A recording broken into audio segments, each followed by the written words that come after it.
action. Well, it always is something. But nonetheless, great glory, we are here. We are here, beloveds. So, yeah.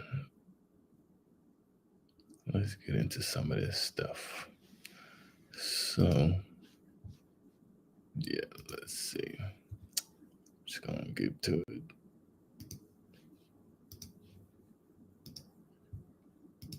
Tonight, how could a massive SpaceX Starship explode yet again in nearly the same place? Flaming debris falling from the sky. The raining debris visible from South Florida and several Caribbean islands. There it is. Boom. You can see we've lost several engines and we've lost attitude control of the vehicle. Thursday's event eerily similar to the January loss of another Starship over the Caribbean. Now I'm just vectoring you away from the zone of the debris. This time, nearly 240 flights disrupted as the FAA diverted planes and ordered airport ground stops. While the booster rocket landed perfectly back at the launch pad, SpaceX says Starship itself lost several engines before tumbling out of control, and any surviving debris would have fallen within the pre-planned debris response area. On X, CEO Elon Musk called it a minor setback. So a minor setback. So it's going to be a setback when you got a piece of debris that you're so-called claiming. You're that prideful. The lies that have been upkept for decades to try to accomplish things that's false. But nonetheless, it's right in your face. So we're here to see it. These setbacks. Yeah. So now you're going to have a third one, and the fourth one, and the fifth one, and the sixth one, and so forth. People going to take real kindly to a bunch of your little pop rocket debris, popping them in the head, causing them a setback. So we're seeing where a lot of these directions are going for many of these people, many of these companies, many of these ideologies, these traditions. They're going in a wrong direction. Why is that? How so? But that don't look nothing like that to me like that. I'm just saying. The biggest rocket ever built is going through robust testing, igniting, then shutting down and reigniting engines that might one day carry astronauts. But what they're doing is they're trying to simulate what's going to happen when they get closer to the moon. The FAA says it will be involved in every step of the SpaceX-led mishap investigation, even as Elon Musk has led job-cutting efforts at the FAA. Tonight, the FAA says it must approve SpaceX's final report and corrective action. A return to flight will happen when it's convinced that public safety is not jeopardized. Tom? Yeah, that part. So it wasn't no rocket.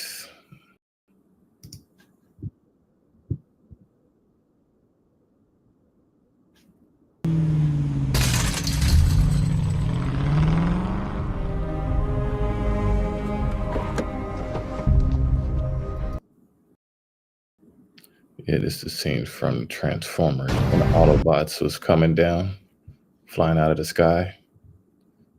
That's breaking down just like that. This is the same exact feel. How people looking at it in amazement. How many all over the place. Not singular, plural. Plural. Plural.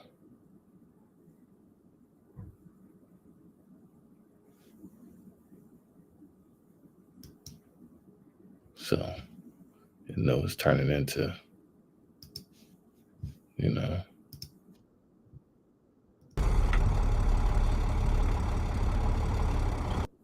it's the T-800.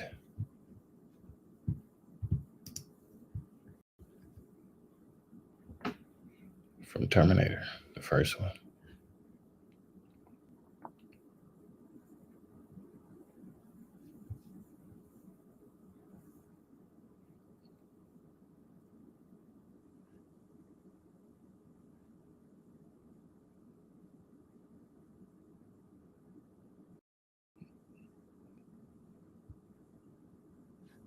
falling out everywhere. Portals open. Transportations. I'll show you that. This is from Judgment Day. Same thing. So you are seeing Bart Sibrel, ABC Digital. Wanted to give you the opportunity to swear on the Bible that you walked on the moon. Will you put your left hand on the Bible and swear to God that you walked on the moon? Yeah. Mr. Sibrel. Yes? If you really walked on the moon, why would you not do that? So why don't you just put the into the record in the argument and put your hand on the Bible, swear to God you walked on the moon. Mr. Sibrel, knowing you, that's probably a fake Bible. Really? Well, no, it's a real Bible. You have the opportunity to have $5,000. The meeting is not open. Well, you have $5,000 cash. You can give it to charity if you swear on the Bible that you walked on the moon. Please I have the tape. It'd be fine. Why don't you swear to... Why not? Why won't you do it?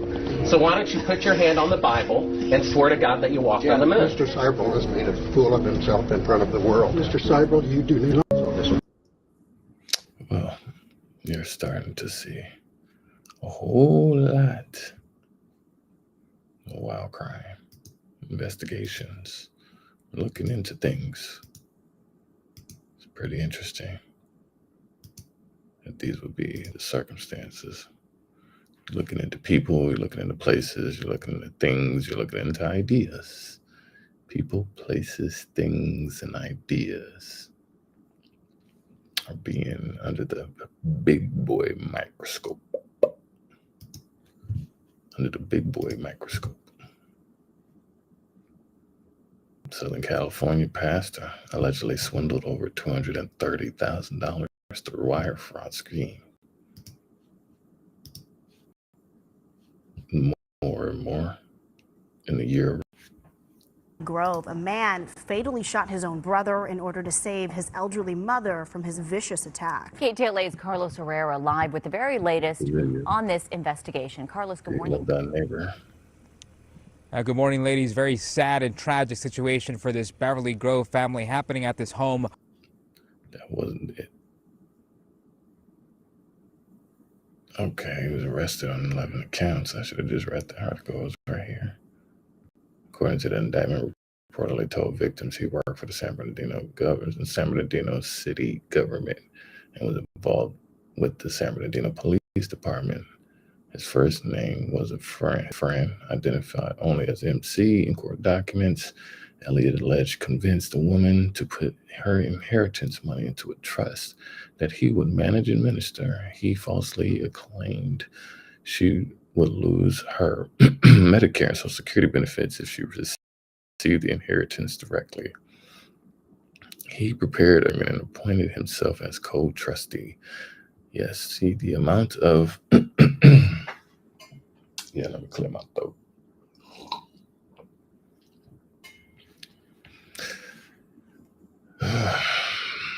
The amount of stuff like this piling up right now is really, really bad. And trying to justify it in sanctity or righteousness, some weird way that it seemed like that. But yeah, I'm seeing a lot more of people with a partition. And a lot of these individuals starting to pop up like that.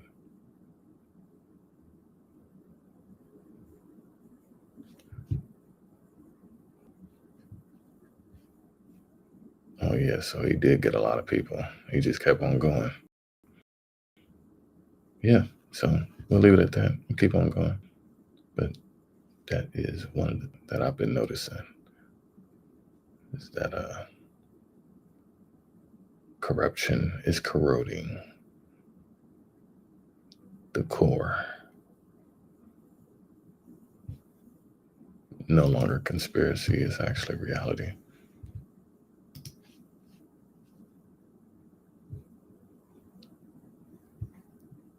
The alignments is kicking things into gear. As it is.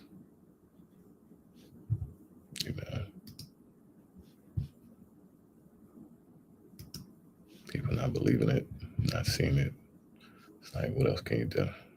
But get out of the way like the bull. Get out of the way like the bull. Yeah. So, trying to see where.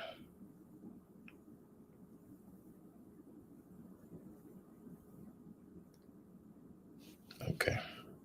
It's on this side. That's where I couldn't find it. All right, there it goes. Had to see where they were at. Shalom, everybody.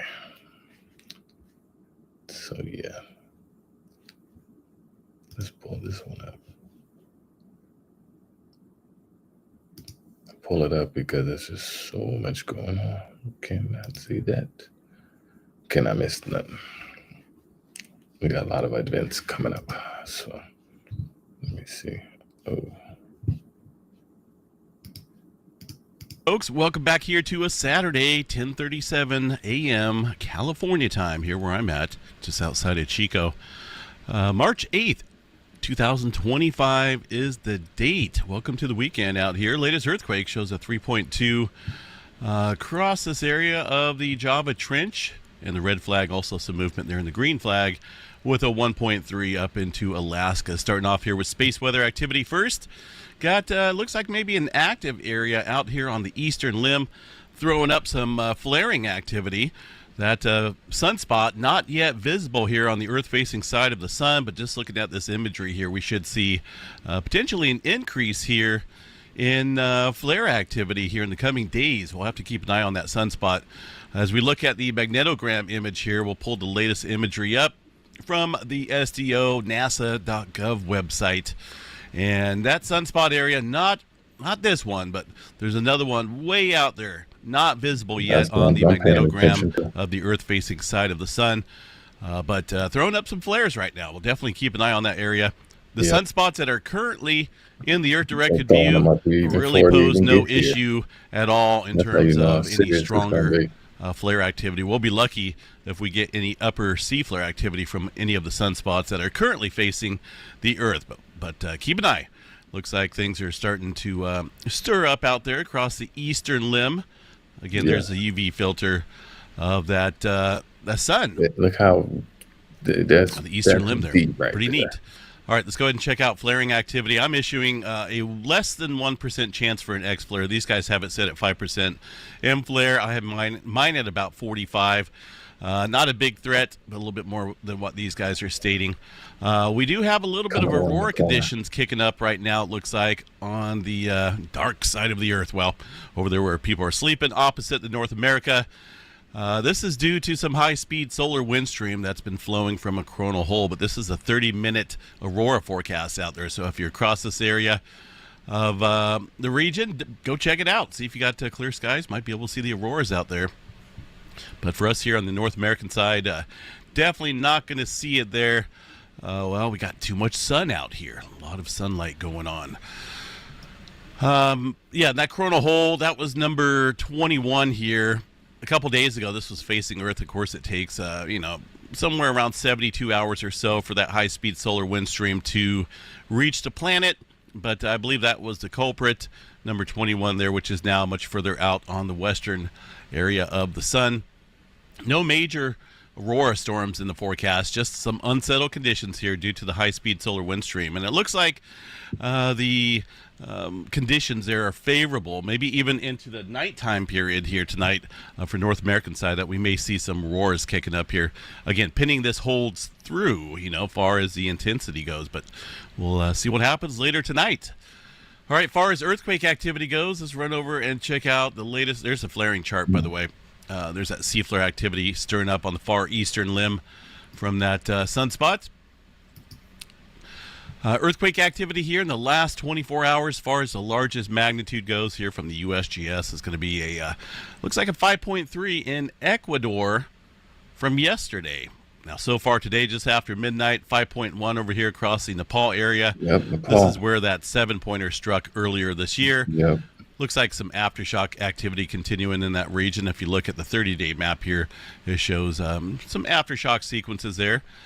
from that 7-pointer that struck out there earlier this year. But really nothing major happening out here today yet. Still a little early in the day. Even these two quakes here around Japan are from yesterday. Looking at the earthquake 3D globe, not a whole lot of newer activity up here. Some movement around the Nankai Trough southward towards Taiwan, but really nothing spectacular. Same for the Fiji area and New Zealand. The states, we'll go ahead and zoom in here to the California area, see what we have going on. One earthquake being reported out there in the Irvine area of Southern California, south of Los Angeles. This whole area is just the greater Los Angeles area, but there's many different communities in between. It's an area of massive amounts of population density. LA. Nothing major going on out there for now. That's a good thing. A couple smaller earthquakes out in the just various areas along the San Jacinto Fault Zone. Some activity last night right on the San Andreas Fault, but haven't really seen anything else happen on that yet. We'll definitely keep an eye on it. But aside from that, Southern California looking pretty quiet. Northern California as well. Hard to believe that there's not even one earthquake out here in the last 24 hours. I believe there has been, but they're back to not reporting anything far as above below 2.0. That won't show up here on the map for some reason. All right, Washington, pretty quiet, but it is the weekend, so a lot of earthquakes go a lot of calm energy, unmentioned, so to speak, here on the earthquake map. If anything does strike out here under 2.0, it'll probably get added Monday morning once they get into office there. Yellowstone National Park, nothing showing up there on the map aside from some movement around the Red Rock Lakes National Wildlife Refuge over here. That's in the, outside of the Yellowstone area, but we'll double check. I want to see what we got going on there. Yellowstone overview right here. And there is some of that earthquake activity. You can see it on Madison River, Maple Creek. I'm talking about these earthquakes right here. Those are local, well-defined earthquakes. This here, I don't know what that is. Some type of interference local to this region. Not earthquake related. But, there's a handful of smaller quakes, very small earthquakes. And the USGS is, they're showing them up there.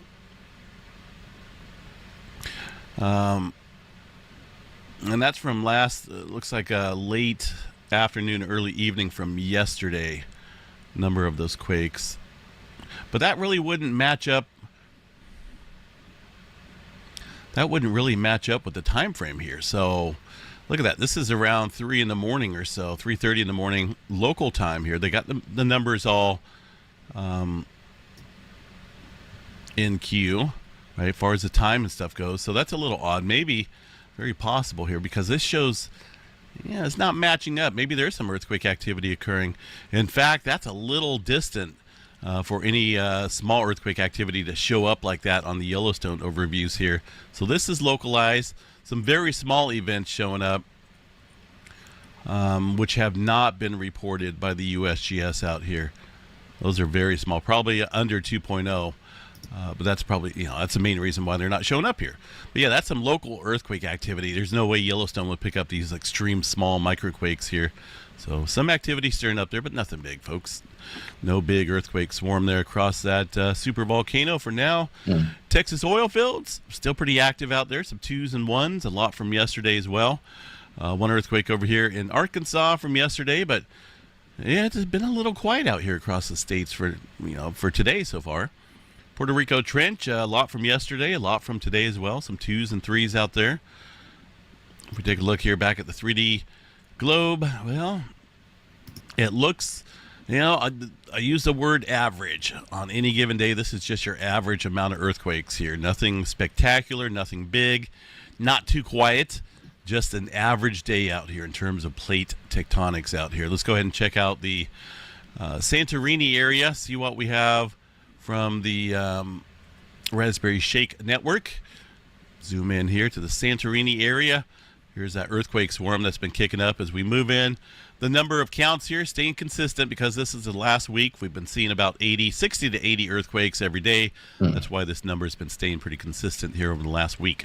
As each day goes on, we refill it with a number of earthquakes. Nothing big out there. No increasing magnitudes or multitude of quakes. That number would go up, and of course we would see it over here on the chart. But it's still just got earthquake activity occurring out there.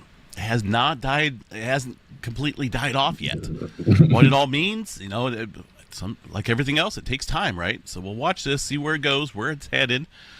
All those earthquakes, thousands of earthquakes with really no end result there. As far as an explosion goes, or eruption, or any big earthquake. And I guess that's a good thing. I'm not hoping for any of those, but normally the cause and effect there, that should have turned into something. It still may. You just have to watch it. Big island of Hawaii out here. Nothing major going on. A couple smaller earthquakes. Back into the pause stage of the eruption, I believe. We'll go over here to the Kilauea volcano on the Big Island and check it out real quick. I like to look at the deformation data. This tells me everything I need to know. There's the eruption back on the 4th, early 5th, it looks like here, a couple days ago. Very short-lived eruption. That's downslope here, deflation there because of the volume of magma that was outputted. Now we're going back up.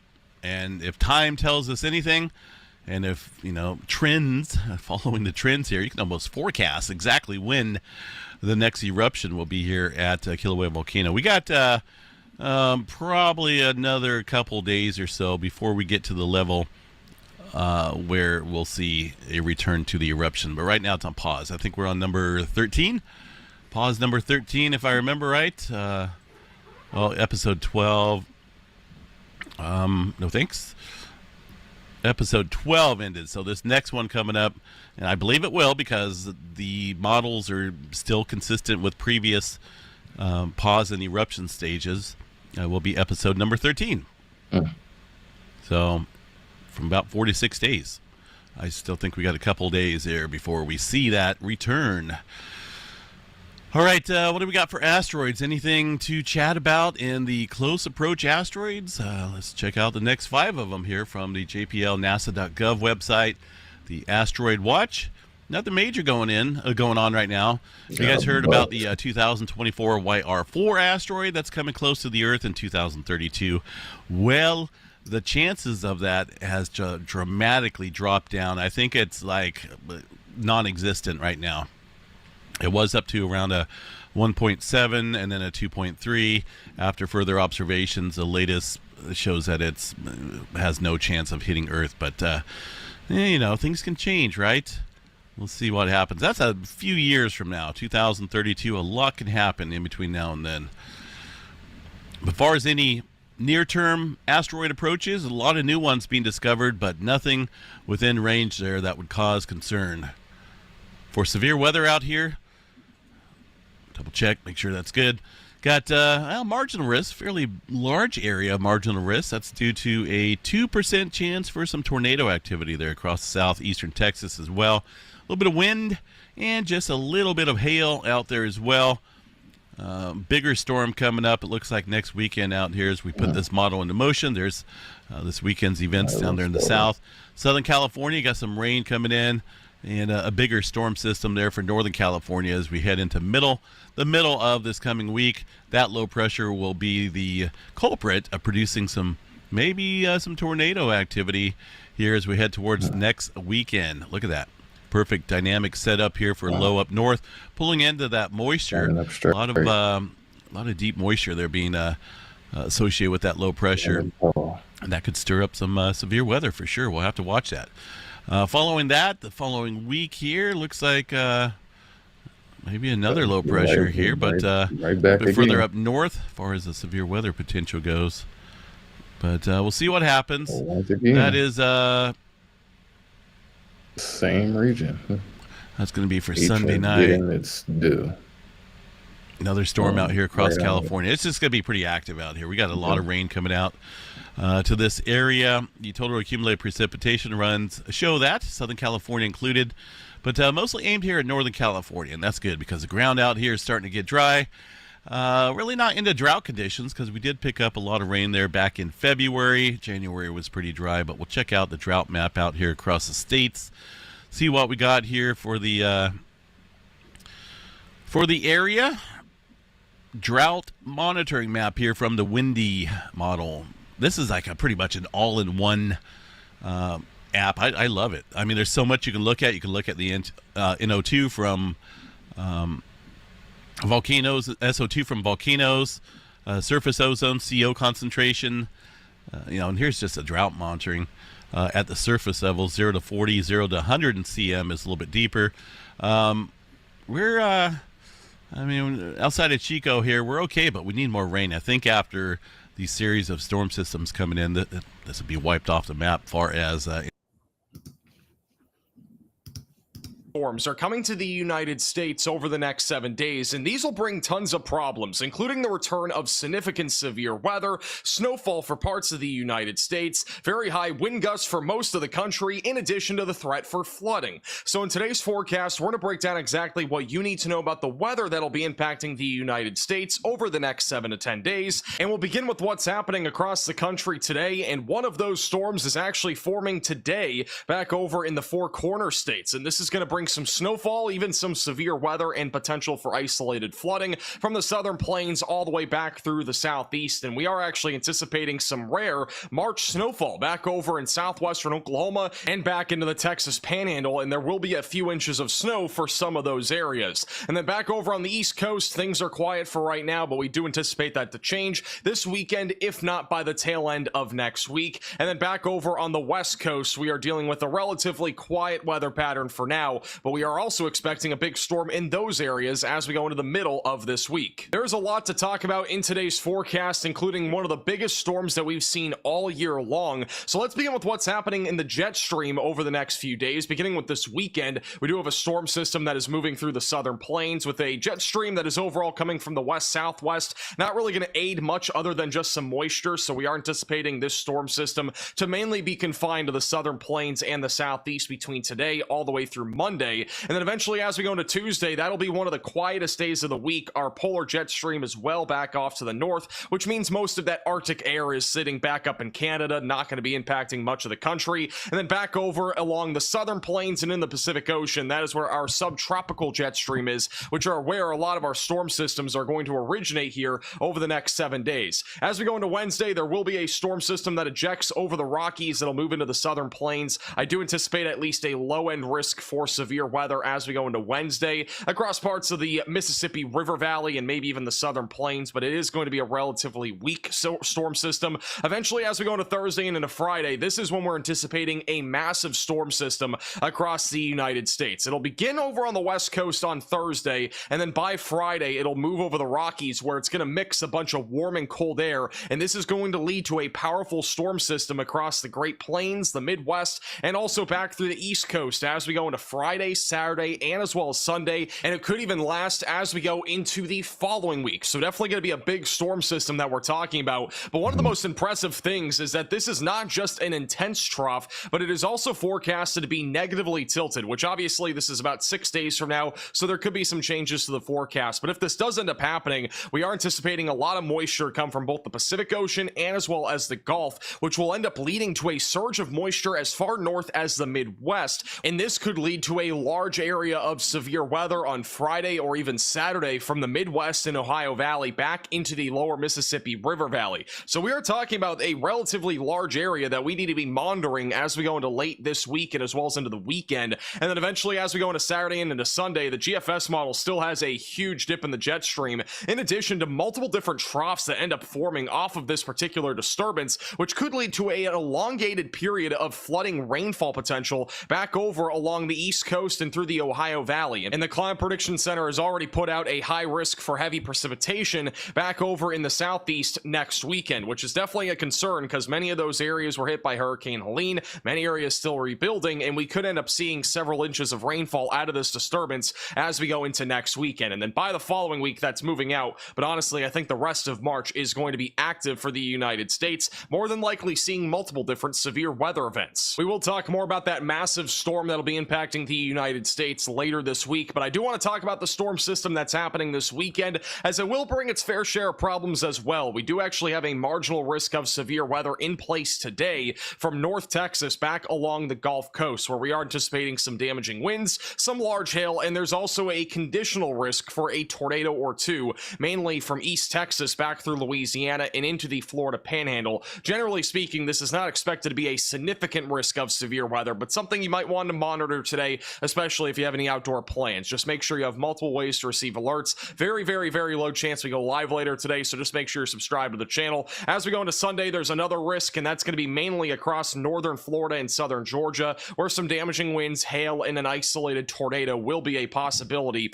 as we go into Sunday, mainly during the late morning into the afternoon hours. So throughout the day today, we are anticipating a mix of rain and snow in the southern plains, and there will be some accumulation, but mainly in the Texas Panhandle. Back over in western and even central Oklahoma, there will be a mix of some rain and snow, but most areas are not going to see accumulation due to the temperatures being above freezing. And then as we go into tonight, that snow will shift a bit further down to the south, while showers and thunderstorms continue to push further to the east. And there will be some cold air behind this as we go into Sunday, many areas in the southern plains being in the 40s and 50s. Now, in terms of total snowfall accumulation, the majority of it will be in the far northern Texas Panhandle, where there will be some locations as high as 5 to 7 inches of snow. But generally speaking, the further east and south you go, you're not really going to see much other than just a mix of rain and snow, which will not really lead to accumulation due to the temperatures being above freezing. So areas like Oklahoma City, we're not expecting accumulation. North Texas, not expecting accumulation. But again, there could be some snowflakes out there.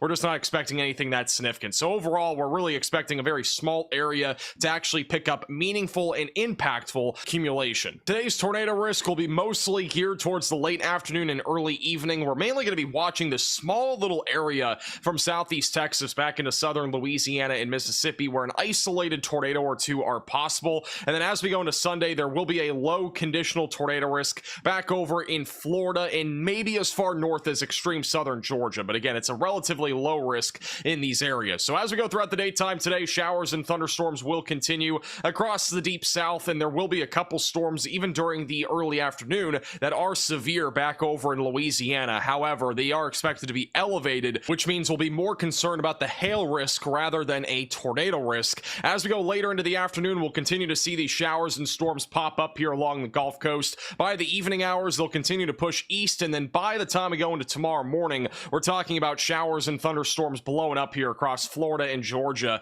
The majority of these are mostly going to be isolated hail and wind. Again, very low risk of a tornado, I think, for tomorrow as well. And really, the main time frame for a tornado will be during the mid to late morning into the early afternoon. But man, this train of showers and thunderstorms just keeps going here in northern Florida, even as we go into Sunday evening. So this is going to create the potential also for localized flooding around Tallahassee back through Jacksonville, in addition to showers and thunderstorms that'll be capable of some isolated hail, wind, and again, still a low-end tornado risk even through Sunday night. This will all move out as we go into Monday afternoon. Now, after we're done with this storm this weekend, we are anticipating more storm systems as we go into the work week. Our first one will be as we go into Monday and early Tuesday, a little Alberta clipper back over in the upper Midwest. The main thing this will actually bring to the United States is colder weather, mainly to the northern plains and the Midwest as we go into Tuesday. Eventually, as we go into Wednesday, we'll be watching for a storm system to move across the southern plains. Again, notice how weak it is.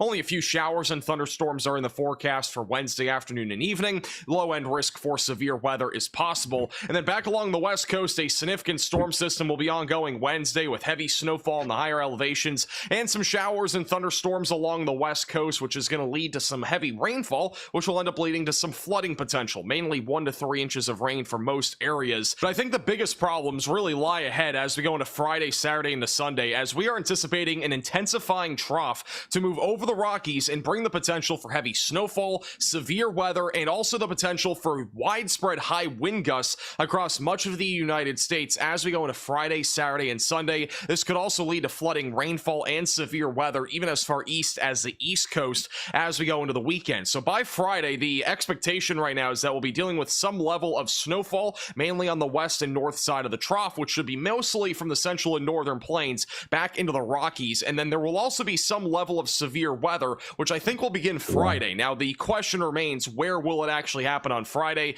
The GFS model is one of the models that has this threat much further to the east, and it's also much further to the north, all the way as far north as the Midwest. Big problem with this is that it's going to struggle a little bit more to get all that moisture out of the Gulf, since this is so far to the north this early into the season. So I think the risk of severe weather on Friday is a bit questionable, but something like a severe weather outbreak cannot be ruled out at this point, as it's just too early to tell exactly what our environment is going to look like for Friday. And this could also be a bit further back down here to the south and west, and it also could be a bit further out to the east, depending on the progression of this particular storm system. We'll definitely know more as we go later into this weekend and next week, so make sure you're subscribed to the channel. As we go into Saturday morning, the storm system continues to move to the northeast very slowly, producing more snow and as well as high winds in the Midwest. The GFS model indicates a potential for more significant severe weather as we go into Saturday from the Ohio Valley back into the deep south, in addition to the potential for flooding rainfall both Saturday and as well as Sunday, before eventually into Monday this continues to move towards the east coast. And for comparison, this is the European model as we go into Friday night. Notice how much further back to the west this storm system is, and also how much further south it is. That means that there's a lot of uncertainty right now when it comes to the positioning of this low pressure system, which will make a big difference for severe weather and as well as a winter storm potential, in addition to how high the winds will be, because the pressure here is only 985 millibars versus a 969 millibar low pressure system, which is almost unprecedented, by the way, for March. We hardly ever see storm systems that intense in the month of March, so definitely something that we're going to be keeping a close eye on. And another thing I find interesting is as we go into Saturday, it does show an explosion of showers and thunderstorms from the Ohio Valley back into the southeast, which could lead to a significant severe weather event, especially with how intense this trough is and its trough orientation. It could definitely create a lot of wind shear with this particular environment on Saturday. And then by Sunday, this particular model is indicating a much faster moving storm system than what I just showed you on the GFS model, which basically means the flooding risk in the southeast would be a bit lower. So this is a lot to take in. Obviously, there's a lot of possibilities right now, as we are still talking about a storm that is about 6 to 8 days from now. However, this is definitely something that you're going to want to be keeping a close eye on. Make sure to subscribe to the channel. We're going to have daily updates talking all. And that's all, folks. These are events that are happening that are unprecedented, even for people who have been following whatever they specialize in, whatever their niche is. And when you see them look at their numbers and their data and their statistics, and they're baffled and puzzled and confused and perplexed and far-fetched, throws people into type of, headspace, tailspin. So it's always interesting to see the data for the last 5 years in accumulation, to be able to showcase the stark differences from the years prior. When you're able to put that type of, evidence and data in comparison to the years of past, you're able to measure that as well. That's still a measurement, and people try to deny it like, oh, this is not happening. Oh, no, these things are happening, and we're going to be able to showcase this to you on a regular, consistent basis, so you go and see it for yourself. I can appreciate that. Apply for some sort of fucking job. They ask us for a 4-year bachelor's degree, and then I see shit like this on TV, and it just blows my mind how she got hired onto this job. Slight chance of some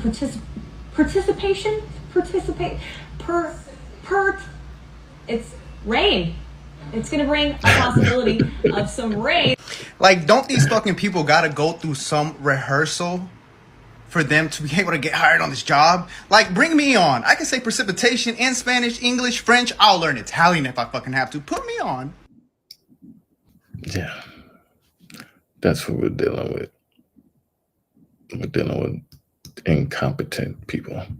But yes, as the show must go on. Very interesting times that we're living in, folks. People have been getting bamboozled by whatever little pop rockets they've been showcasing and presenting, and robots trying to present, and, the oohs and ahs, and, don't you feel like just so many things just creatively, ingenuitively are not like hitting such a renaissance or a climb, an apex.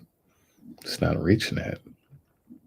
And whatever is going on right now, it's just like really mediocre. It's really lackluster and unprofessional and very piss poor, and just the lack of energy and care to want to get up and keep on going.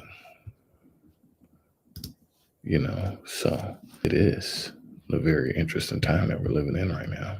Started near an end row home, and with strong early morning winds jumped roof to roof, eventually involving an entire block of row homes. Now she said it.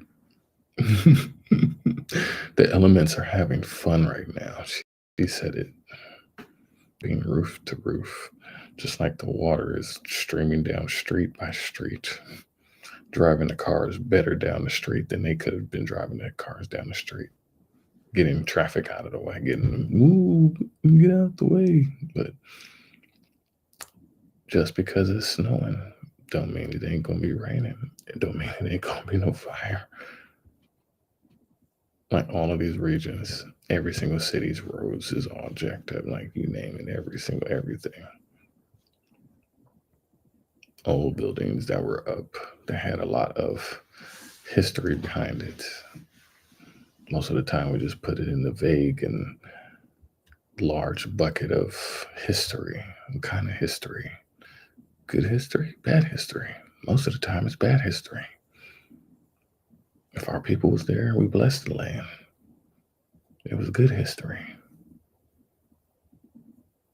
Besides the substance abuse that skewed our membranes, that messed our head ups. When we was locked in and focused and alert and conscious, it was a different story. But going into the 80s, 90s and up, you see the very stark difference in the using of substances, especially substances that were man-made and synthesized and stuff like that. Now the brothers and sisters are starting to get to a lot of the holistic and natural ways and rituals and doing the work to show thyself approved. Anyways, keep going. Got a lot. Now being torn down. Just looked out the window, the flame was going up in the air. The wind was blowing it. The Penn North neighborhood grappling with a new level of devastation. More than a dozen row homes up in flames. There was a few, rental owners there. They was running outside like, oh my God, what's going on? And they seen that their roof was collapsing because the flames just kept going by. A church and multiple businesses also gone. That includes Good Zaid Al-Barnaki's famous food mart. It was his family's sole source of income. I have a lot of things inside. They did not let me to go inside to take it, and I have no idea what can I do. Plus, I don't have insurance. I'm sorry. I lose a lot. People say they heard a big boom and looked out to see a fire igniting around 3:40 in the morning. Firefighters arriving within minutes, pouring water on the out-of-control flames, escalating to a 4-alarm by 4:30. This has been a wind-driven fire. Crews were really challenged with the speed at which the fire was literally walking down the block, as well as embers being blown up to about 2 blocks away. So we've really had to address a very large area. Some of these row homes vacant and code X, which means they're too dangerous for firefighters to enter. I saw somebody come out that vacant house the other day. They got all these people living in them, trying to keep themselves warm. That's the end result right there. The fire is still under investigation. Throughout the day, crews continue to put water on hot spots and tear down row homes where needed.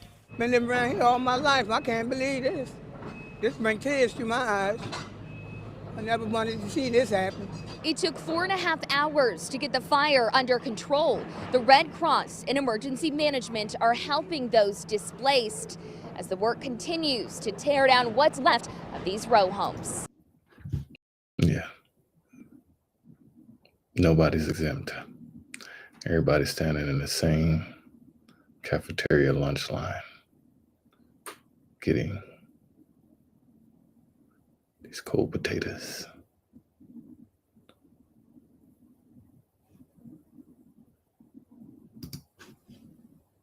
Protesters making their way down 23rd Street, 7, 8, 9 blocks to participate here at the Lincoln Memorial. I believe that we have a responsibility to show the world that science matters. NIH research really did save my life. This protest was hands down the largest we've seen since the movement began. It was also focused on decrying Trump administration cuts to spending and staffing at federal agencies focused on. The amount of people who are out fighting and marching and grandstanding and all of these things.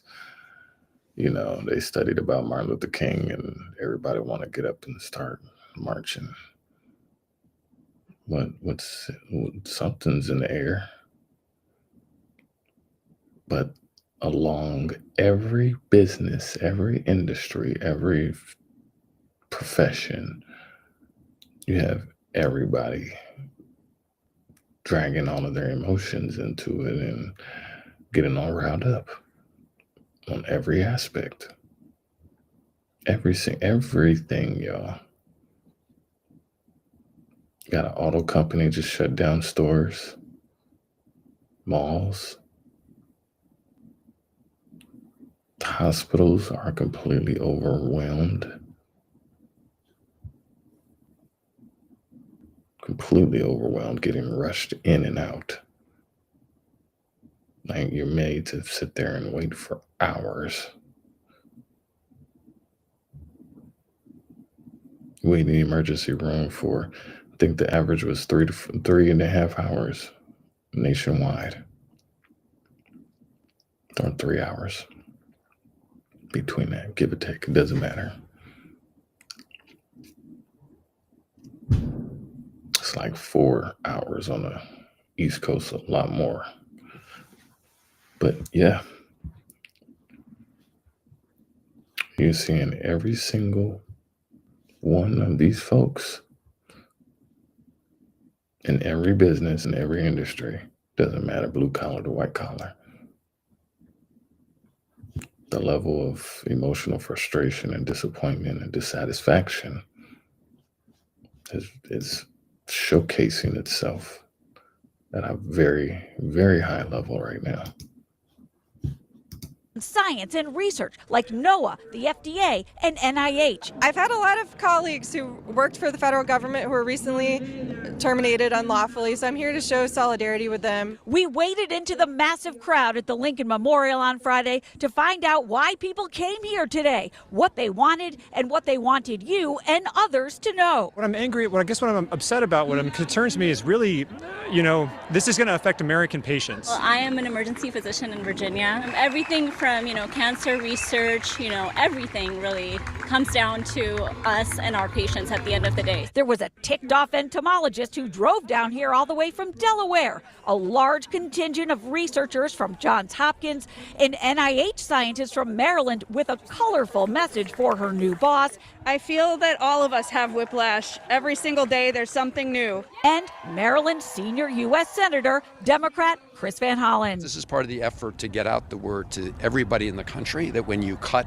research at NIH, you're cutting research into life-saving cures and treatments that impact every family.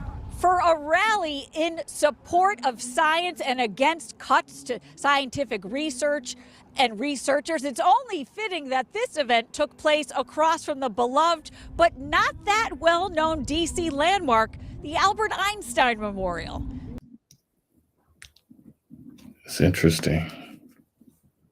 It's interesting that you have all of this energy all of a sudden. It's very interesting. Because I believe when a lot of the brothers and sisters was out trying to say the same thing, if you ain't showed up for work, you got fired that same day. all of these people, they had a group and Facebook group and all got PTO off on the same day.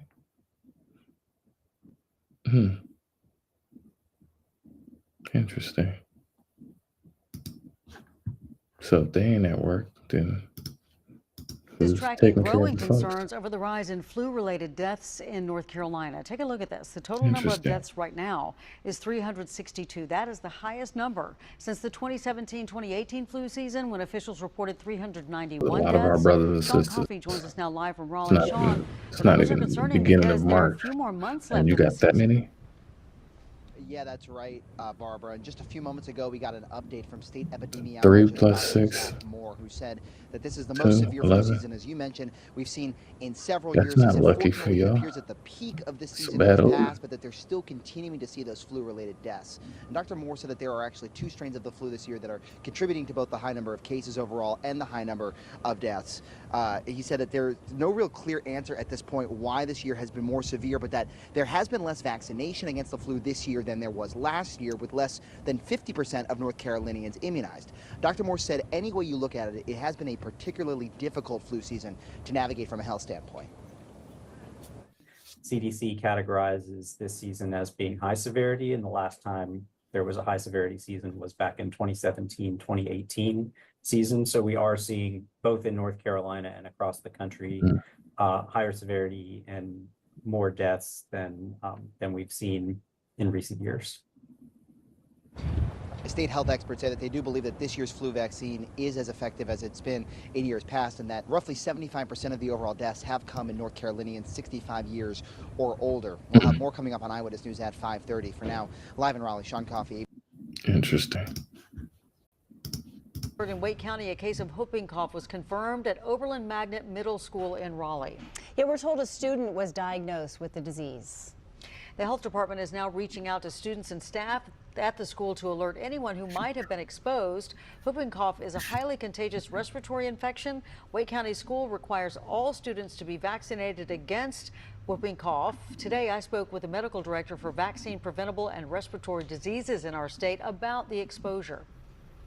It's important for people who are experiencing symptoms that could be whooping cough to see their doctor, because it is a disease that we treat with antibiotics. And so the sooner you get diagnosed and know what you're dealing with and get those antibiotics on board, the better you're going to feel.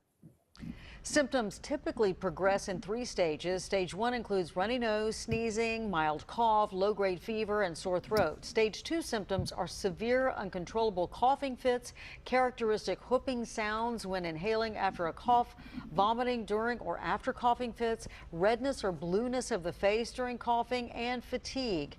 In Stage 3, coughs gradually become less severe. Other symptoms may persist for several weeks, and rare cases of pneumonia or other complications may occur.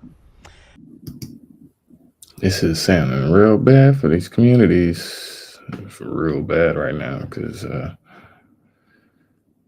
I went to go get tested, and inside of there, like she said, the age range and the gender dynamics and nationality dynamics. It's a lot of different scales tipping in other directions. Even the energy and the morale was very down. I was the only person who walked in there and said good morning to everybody and have a nice day to everybody. As I do, I'm a no guy. It's just what I do. But to see this is just an example of the kind of what's happening in the month of March, of sprouting up of sicknesses and diseases and allergies and, just very extreme things. Because the weather patterns have assisted in this partaking. So And healthcare professionals could potentially refuse care over personal or religious beliefs if a new bill becomes law. Republican Senator Pharrell Hale of Gallatin is behind the bill. He says it would prevent healthcare professionals from being forced to provide certain treatments that go against their beliefs. But he says it will not allow them to refuse care to a specific group of people. For example, the senator says if a pharmacist has religious objections, they wouldn't have to fill a prescription for birth control. The bill is now headed. Interesting. That sounds very vague. Telling you there's a lot of acrobatics going on right now within this legislative body that is going to become the snake that eats itself. This is the year of the snake. This is the world of Boros. Oh, what a tangled web you weave, even though that's for tarantula, spider, anansi. Oh my God, it's all gone. I could not believe it. Not a single house was standing. I was crying hysterically. I can't have lost everything. Everything you had is gone. What you had on that was that. You're numb and shocked. In the first week, you can't even do anything. We felt like we've lived many lifetimes in between the fire and today. I'll never forget, it was one Saturday. My wife is so organized. She just had all these places written down that we're going to go. And the first place we looked at, I'll never forget, I sat out on the terrace there and I said, this is our home. I came from Rome. I arrived in LA in 1992. I was supposed to be here for a week. And instead, I just fell in love with the city and I decided to stay. And it was nice. It was at a beautiful balcony right on Sunset. It was a nice place. Nothing fancy, but it was just mine. It was my place. It was like I was in heaven. This was our home that since we've been married and created our life together. We have a 9-year-old, and our penthouse is home to her. That's all she knows.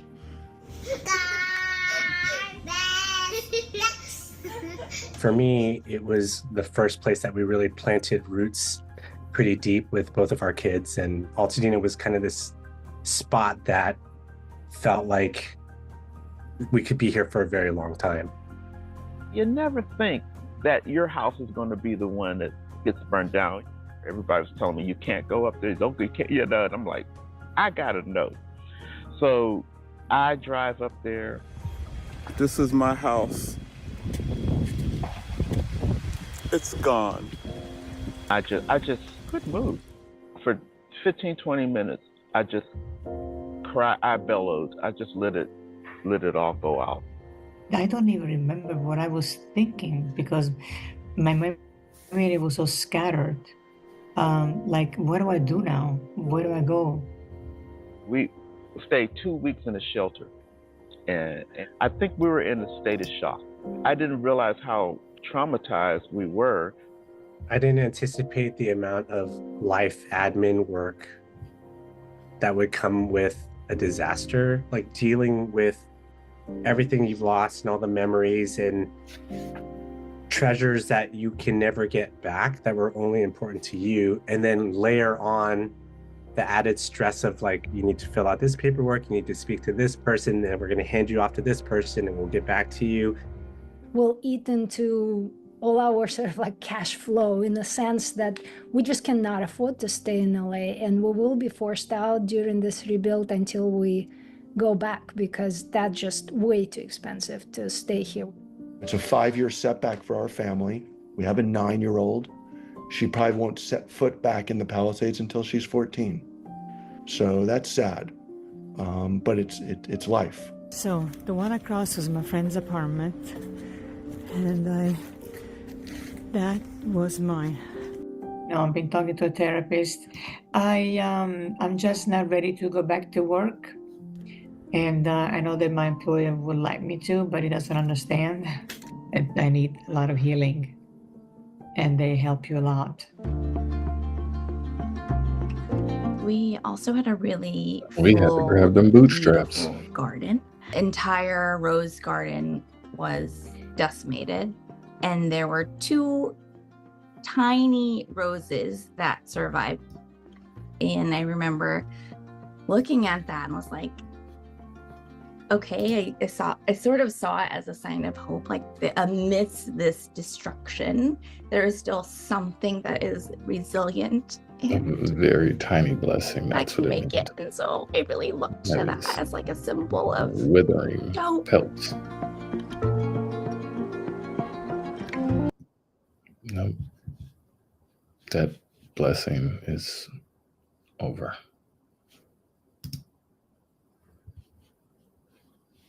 Yes, that is what it is.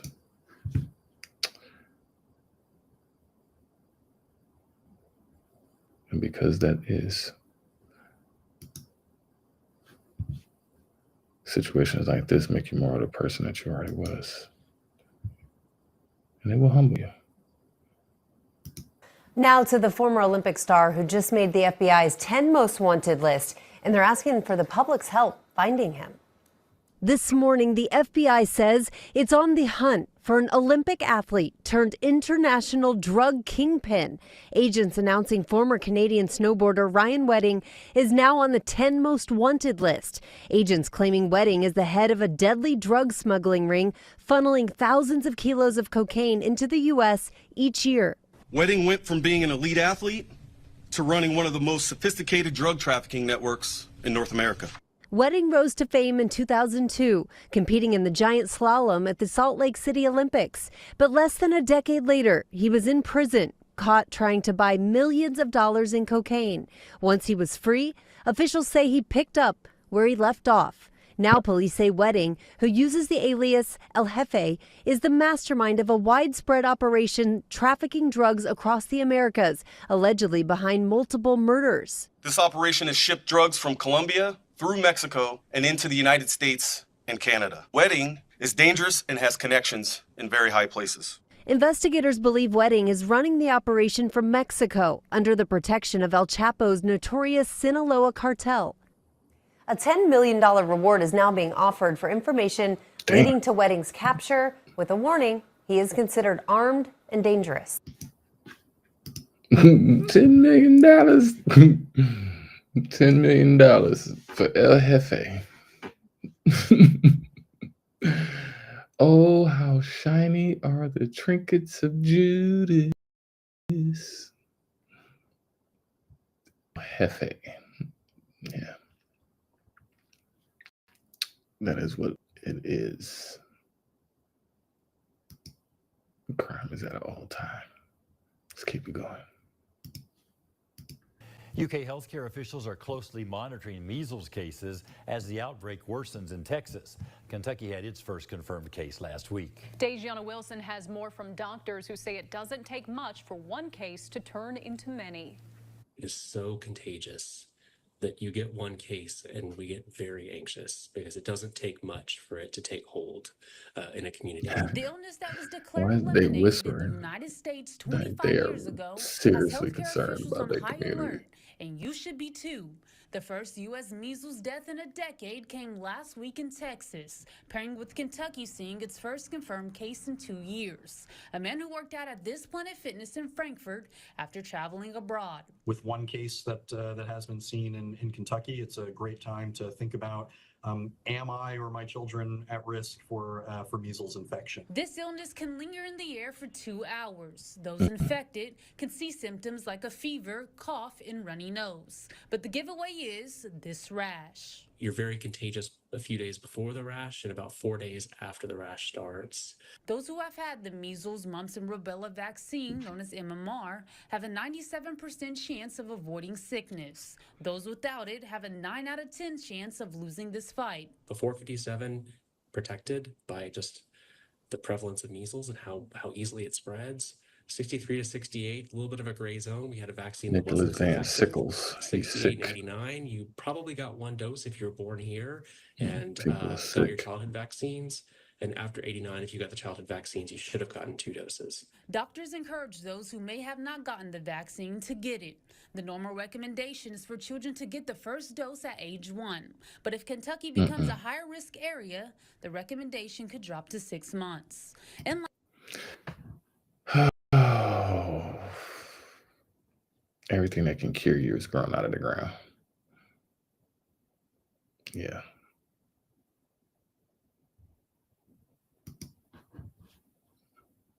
That's crazy. We've told you about many times, a contractor arrested after being paid for a job that never gets done. Thanks for joining us on the Night Beat. I'm Emma Heaton. And I'm Russ McCaskey. Rife Peterson is the accused this time around, and his arrest report from the Charlotte County Sheriff's Office details how he allegedly took hundreds of thousands of dollars for repairs after Hurricane Ian and pocketed the money. The Night Beat's Zoe Warner spoke with one of the victims and joins us tonight. And Zoe, it sounds like they're not the only ones. Emma, that's right. This is just one of the many horror stories people have had with the suspect starting to losing pop out on up. hundreds of thousands of dollars The amount of on people in supposed court. hurricane repairs. Whitney Christie would have never thought her and her family would be out over $30,000. I'm still shocked how This is big everywhere. of a scheme it turned into. This man, Everything. Rife Nels Peterson, also known as RJ, was arrested on grand theft in the first degree of over $100,000, impersonating a contractor during state of emergency, and scheming to defraud obtaining property of over $50,000. I just can't wrap my mind around the fact that not only is someone proactively looking to prey on vulnerable people after a crisis. Christie told me it was excuse after Cold excuse from blooded. Peterson about Can't even when look her you in the eye. family's roof would be repaired after Hurricane Ian. When RJ contacted us and said, if you want to be on the schedule for next week, I need $13,000. Because we were so desperate to get a new roof before the next hurricane season, we jumped at the chance to wire him the money. There was no material that was delivered. There were no purchase orders for the material, but yet allegedly he was going to have it started on Monday. Christie acknowledges the money is probably lost, but now she just wants justice. I learned a very costly lesson. Christie told me since sharing her experience on Facebook, people have reached out to her sharing similar experiences, with some even saying they lost out on close to $100,000. Now, as for Peterson, he was released on a $110,000 bond on Thursday. So, you know, this is happening in every single state, every single county, every single city and town. Because there's disasters and crises in every single place around the world. No place has been exempt. Not one. So you have people becoming the Two-Face. And dark side is coming out. And it's real dark. It's the darkest, blackest, darkest darkness of blackest evil darkness. I mean, just what you see is what you get. I mean, what do you, yeah. You got people got their own house burned down and it's just them and they cats. First at 6, 2 people are in custody accused of harboring more than 50 cats and a dog inside a Des Moines motel room. The investigation spanned 2 months. Melissa Leverich and Damon Chaplin are now charged with animal neglect. As KCCI's Bo Bowman shows us, this isn't the first time the suspects have been accused of possessing an excessive number of animals. It was here at a room at the Motel 6 just off of Northeast 14th Street in Des Moines where officers seized 52 cats and a dog and arrested their owners. The investigation started on January 3rd. Des Moines police were called out to Unit 221 at the Motel 6, where they found 9 dead cats in, quote, various stages of decomposition, owned by Melissa Leverich and her son, Damon Chaplin. The first thing that hits you is the odor in the room. During that visit, they also impounded 32 cats they say were living in extremely poor conditions, including flea infestations. Pictures filed as exhibits in a petition show the living conditions. Cats everywhere you look. Officers allowed them to keep 5 cats and a dog that was also living in the motel room, as long as Leverich and Chaplin got the animals proper veterinarian care. And when we went back, we found that she'd actually acquired more cats. During a follow-up about a week later, officers found there were now 20 additional cats living in the room. At that time, all the cats and dogs were surrendered by Leverich and Chaplin and taken to the ARL. Court documents show this is the second time Leverich has faced legal trouble for harboring excessive animals. In 2023, she was issued a city code violation for possessing 36 cats in the same motel room. We understand when we investigate these cases that there is, a odd compassion that the people think they're sharing for these animals by bringing them in out of the elements, but it just gets to that point where it gets away from them and it gets too far out there for them to handle. Both Leverich and Chaplin are being held at the Polk County Jail, each of them on a $4,000 cash bond. Well, people getting removed and they're bringing what they have to business establishments. Fox 2 News in the morning at 8 as we approach a quarter after the hour. Springtime getting closer, which means certain animals could be making their way into your neighborhood. The scavenger is the type that could cause problems for your small pets. We're talking about coyotes. What should you do if you come across one? Dan Zarlinga with the Missouri Department of Conservation joins us to answer that question and more. Dan, good morning. Good morning. Glad to have you here, because you keep us informed about this type of stuff. I try to. But why are we seeing an increase in coyote activity this time of year? So during February and March, that's their breeding season. So whenever they're breeding, they're going to be a lot more active and on the move more, and so we're going to have a greater chance of seeing them.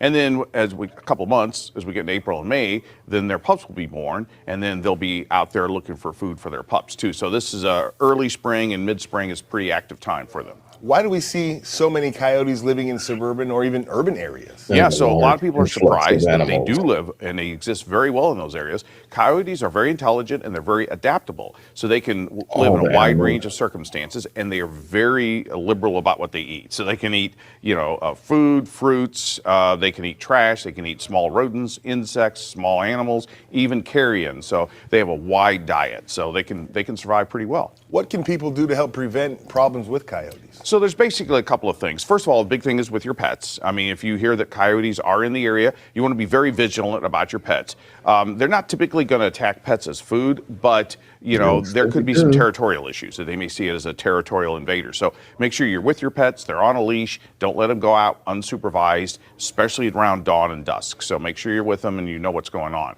Secondly, we don't want to give any attractions to coyotes. So we talked about that they eat anything. So grills, trash, bird seed, pet food, all these things could possibly attract coyotes. The bird seed, mostly the rodents that attracts will attract the coyotes. So kind of clean up your yard from those things. Put your trash out the morning of, keep it sealed up inside in the garage or shed or something. And then if you do see coyotes on your property, harass them. Yes. Squirt hoses, make loud noises, shine lights at them, whatever you can to give them an unpleasant experience. Yell, scream, throw things so that they know, oh, this isn't a good place to be, and they'll move on more likely. And we don't want to do that in a violent manner. We just want to make sure that you've got their attention and they're not welcome here. We call it harassment. So just harass them. If you want to throw a rock, you want to squirt a hose, shine a light, if you got an air horn, anything of that nature that will really make them feel like, oh, I don't want to be here. And so if you can kind of condition them that way, they're less likely to be there. So a combination of that plus no attractants like the food we talked about and everything, and keeping an eye on your pets should avoid most conflicts with coyotes. Dan's. Well, that's what he says. See, even these. This animal has reached infestation levels now present in 80 of Tennessee's 95 counties. From commercial crops to natural habitats, wild hogs are equally opportunity destroyers. These vicious These animals also prey on native wildlife and are vectors of disease. According to the Tennessee Wildlife Resources Agency, the issues this destructive species is causing have become more widespread recently, as wild hogs are now found in 80 of Tennessee's 95 counties. Attempts to control the spread and reduce the population of feral hogs, including a statewide hunting season with no bag limit, have failed. Wow, that's interesting. So y'all did all of that, and all it did was multiply it. Continue reading to remember. This is why this is wow. Regardless of what you call them, boar, hogs, pigs, razorbacks, rooters, or swine, they are the same species. Sus scrofa. The first Eurasian wild boars were introduced to mainland North America by Hernando de Soto in 1539. However, wild hogs and domesticated farm stock share little beyond a common ancestor. Wild boars are much leaner with coarse hair and long, sharp tusks. They weigh between 130 to 220 pounds. Their strength is concentrated in their heads and shoulders. Domesticated pigs raised for food have much larger hindquarters and shorter snouts and tusks. Farm pigs are much larger and heavier than wild boars, with many weighing over 700 pounds. Damn. Another interesting difference can be found in their tails. Domesticated pigs pose curly tails, while their wild cousins have straight ones. Temperamentally, wild boars are highly aggressive, destructive animals. As wild animals, their behavior is predicated by their need to survive. Conversely, domesticated pigs have been selectively bred to be more docile, though when they are feeling threatened, their native instincts will kick in. Until the 2010s, wild hogs have been documented in 15 of Tennessee's 95 counties. These destructive animals were now found in 80 across the state. Within a few short years, these wild beasts made their ways to the big city. Though the situation was controlled swiftly, Knoxville residents were surprised to see wild boars within the city limits. Until January of 2014, the feral hogs destroyed landscaping and presented a spectacle not often witnessed in urban areas before being dispatched. However, the majority of wild hogs infestations occur outside the city limits. Opportunistic omnivores. Feral hogs are adaptable creatures that can live just about anywhere, and they do. This is not just Tennessee, this is every state. Many of these animals. There's a major influx in deer, feral hogs, iguanas, pythons, snakes. Yeah. Their preferred habitat is one with abundant resources because rural and forested areas tend to provide easier access to a wilder variety of prey, so are more likely to live in these locales. Wild hogs are crepuscular,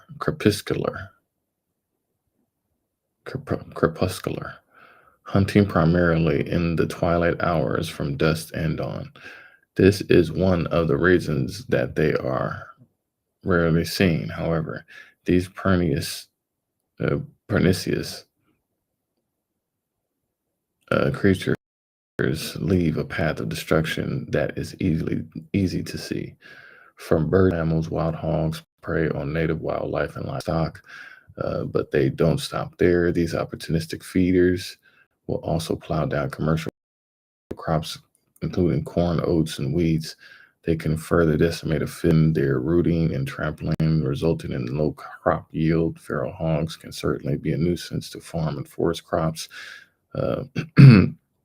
Tennessee's 10th state forester. This damage cost Tennessee farmers millions of dollars and lost revenue yearly, and as much as $1.5 billion nationwide. That is a lot of money.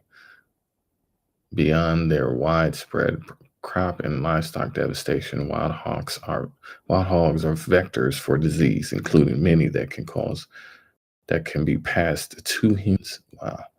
Therefore, precautions such as wearing gloves are imperative when handling a wild boar carcass or raw hog meat. Controlling wild hog populations in Tennessee.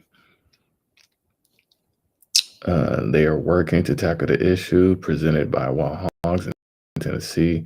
Is instrumental in developing science-driven solutions and creating policies that will help curb the growth of the population of Tennessee and southeastern states. One of the original initiatives, statewide hunting season with no backfired spectacularly when individuals who sought to profit from local hunting opportunities released even more feral hogs into the result. It is now illegal to sell, transport, or stock feral hogs in Tennessee. Once established, wild hog populations are difficult to control because they reproduce prolifically and exceptionally adaptable, keenly intelligent, and have few natural predators, including bears and coyotes. However, humans are by far the number one predator for wild hogs in Tennessee, obviously. But yep. So wanted to bring this. The maintenance on many things right now have gone down and lackluster to where many of these animals are taking advantage of, when you ain't got no help, you can't watch your six. That's what it's turning into. So there's another one. I'm invasive and delicious. Federal officials push public to eat these rodents. The nutria are an invasive rodent species that can destroy crops and weaken levees. And federal wildlife officials say they're also tasty and suggest the public eat them to help reduce their numbers. An invasive fur rodent is destroying swamps and marshland in the Sacramento and San Joaquin Delta and the Central Valley, and some wildlife officials have pushed for a new solution to saving wetlands invaders. The U.S. Fish and Wildlife Service debuted a new slogan for nutria, 3-foot-long fur-covered rodents with yellow buck teeth for National Invasive Species Awareness last week. Save the swamp, saute a nutria. Nutria rodents originally from South America have been eating their way through delta vegetation. The mammals can eat up to 25% of their body weight, between 15 to 20 pounds for a full-grown nutria in a single day. Federal authorities advise those in states with nutria populations to check local regulations for hunting rules and capture, and then ultimately cook these nuisance critters. The federal agency posted a photo of one of the rodents alongside a plea to "Eat me, please. I'm invasive and delicious." Social media post said that the rodent meat has been compared to rabbit or even the dark meat of a turkey. Compared, but not is. But state officials have some concerns with the strategy of eating away the nutria problem. A spokesperson for California Department of Fish and Wildlife that proper identification of nutria is still a huge issue, with otters, beavers, muskrats, and other creatures being mistaken for nutria. Accidental taking of beavers can have legal implications. The spokesperson also warned hunting a nutria on private property requires written permission from the owner. Nutria burrow rather than building their homes and can affect water retention in the waterways like the delta that they live near. The weakened levees in California Department said on the Wild website. The rodents can also carry pathogens and parasites, including tuberculosis and septicemia, that threaten native animals and can also threaten livestock, pets, and even people. Nutria can also carry tapeworms that can then affect drinking water and swimming areas. attached to waterways and rodents. State wildlife officials, the animals, which are smaller than beavers and larger than groundhogs, were brought to California for nutria ranches where their fur in the 1930s, but were largely released upon the collapse of the fur trade in the 1940s. California Department of Fish and Wildlife said nutria were also released as a way of controlling aquatic vegetation. Officials said before subsequent ecological impacts prompted effort to eradicate the species. Wow. After eradicating the animals from California in the 1970s, state wildlife officials said reproducing populations was found in the San Joaquin Valley in 2017. Nearly 5,500 nutria have been taken by state wildlife officials as of February 11th, with more than 2,500 coming from Merced County, more than 1,100 from Fresno County, and hundreds more coming from Stanislaus, Solano, and San Joaquin counties. Dozens have also been captured from Sacramento, Madera, Mariposa, and Contra Costa counties, and wildlife agencies reported. The extent of the nutria invasion, the California said, is at a stage that officials believe is eradicable.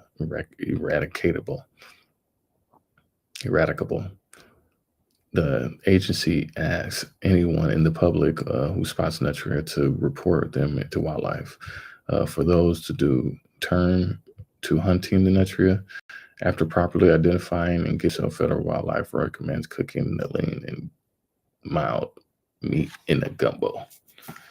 So yeah, they want you to eat tapeworms and parasite. Are you supposed to be eating that? Is it in the Bible? No, it doesn't say that you can eat. So yeah, that's what's going on, folks. They want you to eat the rats and the crickets and the roaches and stuff like that.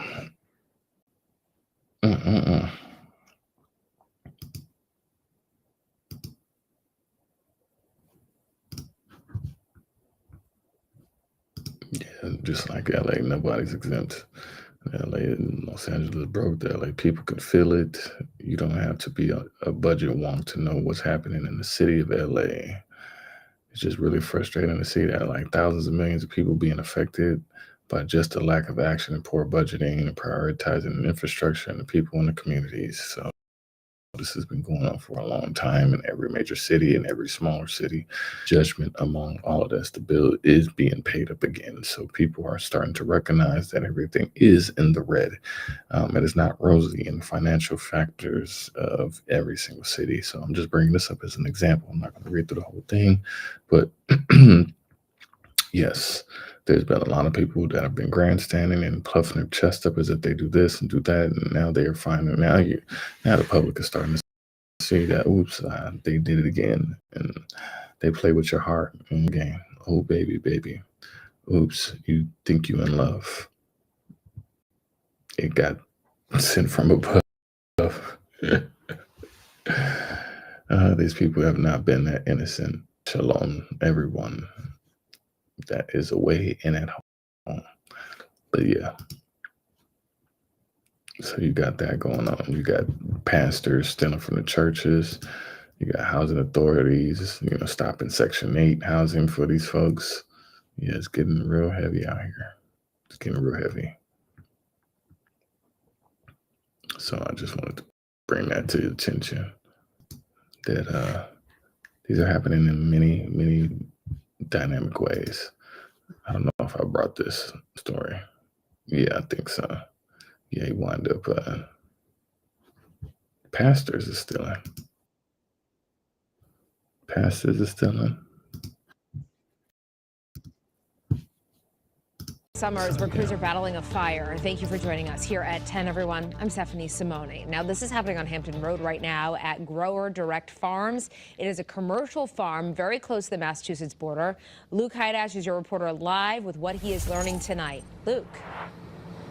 Stephanie, this is a very large response from many departments in this area. I'll give you a look at things at the farm right now. You can see all of those flashing lights, all of those fire trucks lining this street. This is the entrance road into this commercial nursery. You can see the ladders up there, the plumes of smoke that are coming up from time to time. When we first arrived here, flames were coming out of the greenhouses in the area that's down there. Many fire trucks coming back and forth tonight, running water in and out of this area here, as this is just a very large response to this 2-alarm fire at this commercial growing operation. A family-owned business, a very well-known business up in this part of the state. Neighbors here very familiar with it, know all about it, and they describe what they saw tonight when they were coming out of their homes and saw and smelt this fire. I started to hear some sirens. I could smell some plastic burning and whatnot. And I kind of looked outside my home, and on the horizon I could see some flames and some smoke. So I took a walk over, and I was very surprised to see that the greenhouses here across the street were ablaze. Eversource is here, DEEP is here. That is because of all the fertilizer that they have down inside of the greenhouses and here at the farm as well. So they're going to have to deal with that. We are seeing some plumes of smoke going up from time to time. A very large, very active scene here. We'll stay on top of it and check back in at 11. Oof, it is going down.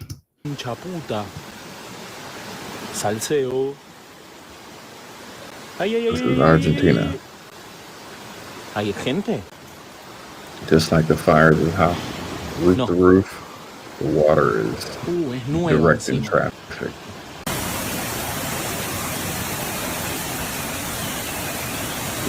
Argentina.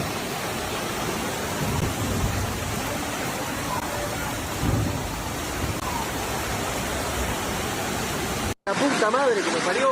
No, se le fue la casa. No, ahí vienen todos. No, se le fue la casa de la esquina, no, amigo. Mirá los muebles. Amigo, ¿estás bien? Amigo, no. This is rolling down. You know that stop. No, se le cayó la pared, boludo. Se le cayó la pared. Mirá cómo corre el agua allá, boludo. Al de la esquina se le cayó la pared.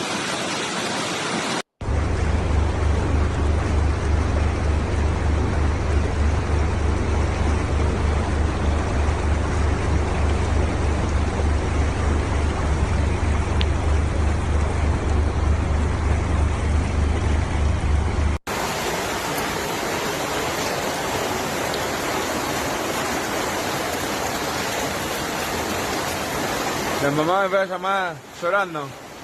Sí, desesperada.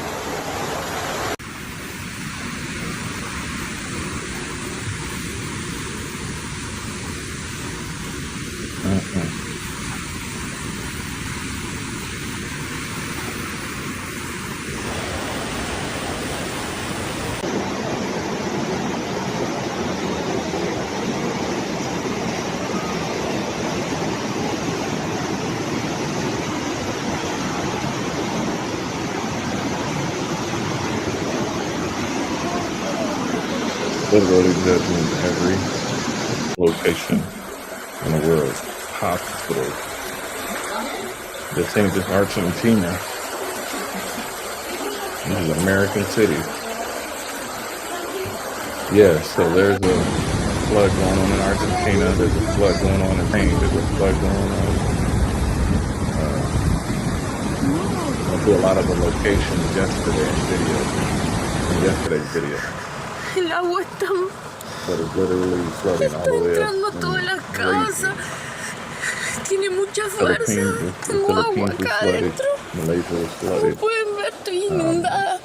A cyclone, aka hurricane, hit Brisbane, Australia. France is flooded. Spain started rain.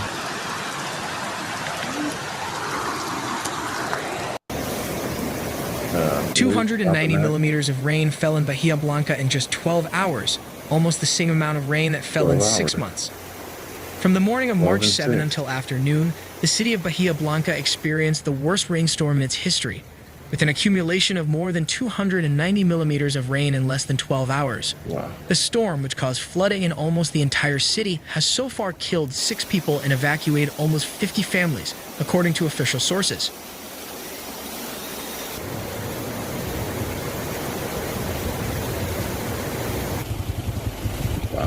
The whole street, everything. This unprecedented weather event broke the rainfall record recorded on March 18, 1933, when 167.6 millimeters fell in the city in a single day, a record that had not changed for more than 90 years. For real. Beautiful sound of water. The National Meteorological Agency, SMN, reported that the rain began to fall around 4 a.m. and increased in the following hours, reaching its peak between 7 and 11 a.m. by 3 p.m. Official measurements had shown that the historic record from 1933 had been far exceeded, and the total amount of rainfall in a single day was already 3 times the usual average for March in the city. Wow. It's literally like they have to swim. All these places around the world. Itsy bitsy spider. Down came the rain. Christian Garavaglia, a meteorologist at Migurd, explained to this newspaper that the amount of rain recorded was equivalent to what usually falls in Bahia Blanca between January and May, concentrated in less than half a day. Wow. The impact of the storm was felt throughout the city. Flooded streets, cars floating in the water, and submerged houses were some of the scenes that day. Everybody's car, your car is completely gone. They gotta pay the car note. All your livelihood is down the drain. Like, that's serious of a situation, y'all. The impact of the storm was felt throughout the city. Flooded streets, cars floating in the water, and submerged houses were some of the scenes that day. In the worst-hit neighborhoods, emergency teams worked to rescue entire families, many of whom had to be evacuated in rubber boats or rescued from the roofs of their homes. The images of residents being helped by firefighters and civil defense personnel recalled the events of 1933, when a storm caused the Napost River to overflow and submerge much of the city. No boats. All the piping. All piping is busted. Cars just landed on it. You're not gonna be able to move that car to be able to get the piping out of that. It just literally. The flood, which occurred on March 18, 1933, marked a milestone in Bahia Blanca's climate history. Newspapers at the time carried headlines such as "A terrible storm hits the city and causes extraordinary flooding." At that time, heavy rains caused the Naposta River to overflow, forcing authorities to launch an emergency operation to rescue more than 100 families trapped in their homes. The water swept away furniture, cars, and buildings, even causing some to collapse. The tragedy killed 2 people, a railway worker and a manager at a sports institution.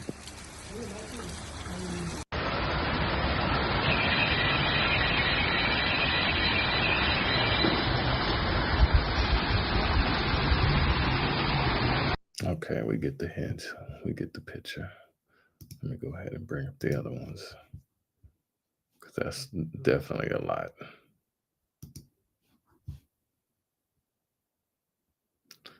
Yeah.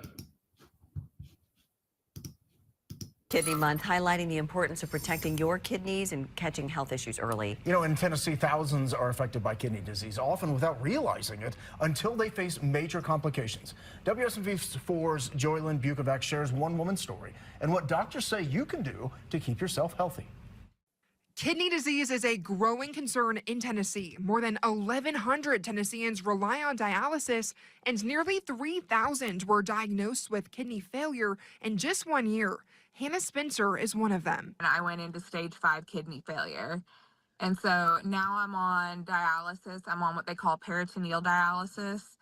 And I'm on a machine for 10 hours a night, every single night. And I have an 8-year-old daughter. I have an 8-year-old stepson.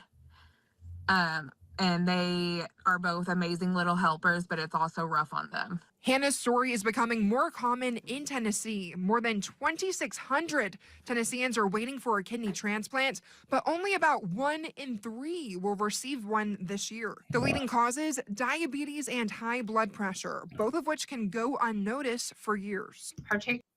You're not mixing in a lot of that drinking, all that Tennessee whiskey, and Tennessee hot wings. You're not mixing in a lot of that. You're missing a lot of factors.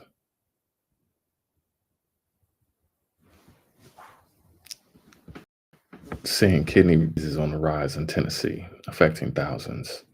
where the lady had to be on the machine for 10 to 12 hours a day. Particularly Has to use the kids in order to help here in them. The kids Tennessee are not going to be is able to high be blood kids. pressure, High blood which pressure and commonly diabetes. develops even in people's teens, 20s, 30s. Things like high blood pressure, high cholesterol, diabetes don't have any symptoms until you've had them for a long time and they've actually already caused damage to the heart and the brain and the kidneys. Doctors say prevention starts with regular checkups, a healthy diet, You can prevent and and staying reverse a lot active. of things. Limiting You can stop alcohol a lot of and things by quitting stopping. smoking can also help lower your risk. For those with chronic kidney disease, the CDC recommends getting a flu shot every year to reduce the risk of becoming severely sick with the flu. Yep, this is on the rise.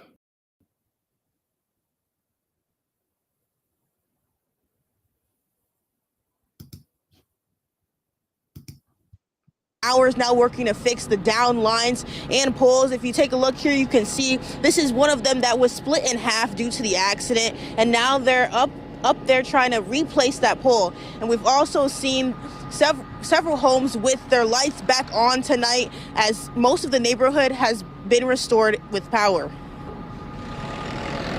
Hundreds of residents in the dark after an 18-wheeler carrying heavy machinery took down power lines at the intersection of Meadowbrook Road and Ridgewood Road Thursday. It was a hectic scene with traffic lights shattered on the ground, power lines down, and poles split in half. Plus several energy crews on site working to restore power. One witness sharing how she saw things unfold. I saw a truck go up the hill and the power lines caught onto the top of it and everything just came down. Crashed into the windshield and my hood. There was a bus next to me. Fortunately, nobody was hurt. That bus carrying students from Casey and Span elementary schools. With the help of the bus driver, the kids were able to evacuate the bus safely while waiting for another bus to pick them up. The kids were all upset and screaming, and I was going to try to get them out, but the door wouldn't open, and I didn't realize the bus driver was already helping them exit. The accident causing traffic delays and nearly 500 power outages in the neighborhood. I actually went inside, was cooking, and the lights went out. So I expected, because they blinked a couple of times. McGee says this isn't the first time something like this has happened at the intersection.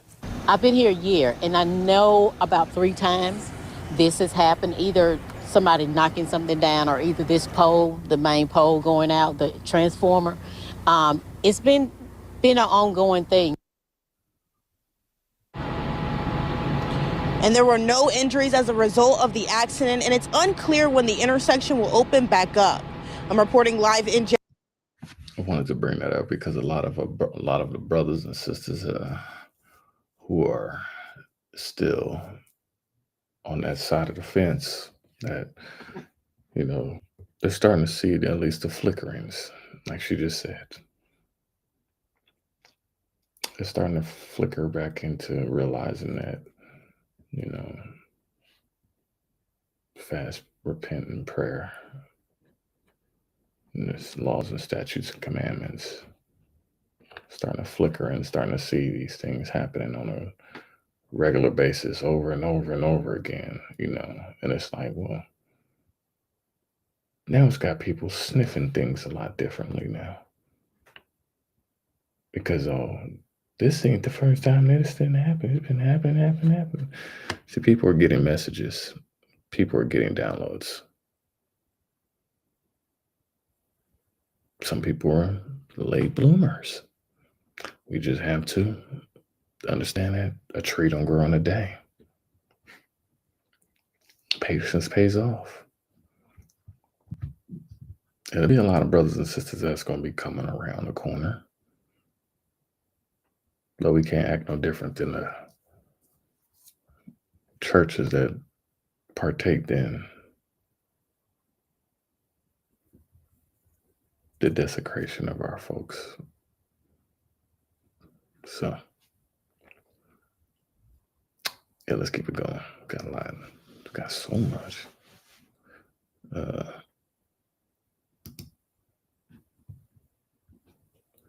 come back to that because I like that.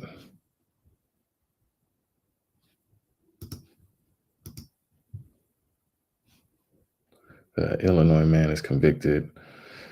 This morning, Hanan Shaheen devastated, confronting any mother's worst nightmare. Her loving 6-year-old son, Wadia El Fayumi, brutally killed. The world now knows his name, knows his story. What do you want to come of that? Yes, I will say pray for peace. A call for peace from the 32-year-old heartbroken mother, speaking exclusively to ABC News alongside her attorney about the terrifying moment when police say her landlord, Joseph Chuba, came into her family's shared apartment in the suburbs of Chicago and viciously attacked her and killed little Wadia with a knife. Investigators saying they were targeted because they're Muslim. Mom, how are you doing? I see you still have bandages. I'm fine with a little bit pain, trying to take care of my health. I'm recovering. 71-year-old Chuba is behind bars, facing multiple charges, including first-degree murder, first-degree attempted murder, and 2 counts of committing a hate crime. Wow. The attack amid a heightened threat environment caused by the war between Israel and Hamas, especially in U.S. communities with ties to the region. Wadia laid to rest last week, loved ones shattered. We're not in war. The war is overseas. Shaheen now remembering her son as a bright light who loved learning about the solar system, soccer, and swings. He loved kisses and hugs. He always, cannot say bye-bye without sending kiss. He loved to share his love. He loved all people. How important is justice for you? Yes, it's good to have justice because how can you live without justice, and how you will be in peace without justice? That's what every single brother and sister has been singing out there. How can you live without justice? How can you live without peace? Yeah, we went through 400 plus years of that. Very, very similar situations. So you're starting to see many of these things happening in every community around the world. Yeah. Airline passengers forced to sit in the same row as a dead traveler for hours while crew refused to let one of them move, couple says. An Australian couple went public after they claimed an airline crew made them share their row with a passenger who died during the flight. Mitchell Ring and Jennifer Collin told Channel 9 that they were traumatized after a recent international flight they took with Qatar Airways. While the date of the flight was not provided, the couple traveled from their home in Melbourne, Australia, to a vacation in Venice, Italy, making a stop in Doha, Qatar. Don't it just sound like the whole trip is just completely so bad? Like I said, like from the beginning to end and all the way back. Like Melbourne is under a whole cyclone right now. You got to fly next to a dead body. You landed in Italy, where you got the ground is volcanically erupting, and right outside of Greece. Then you land into Qatar, and then it's about 10 hours into the flight, into the long flight, an unidentified woman suffered a medical emergency on board, collapsed in the aisle in the cabin, and was declared dead after attempts to revive were unsuccessful.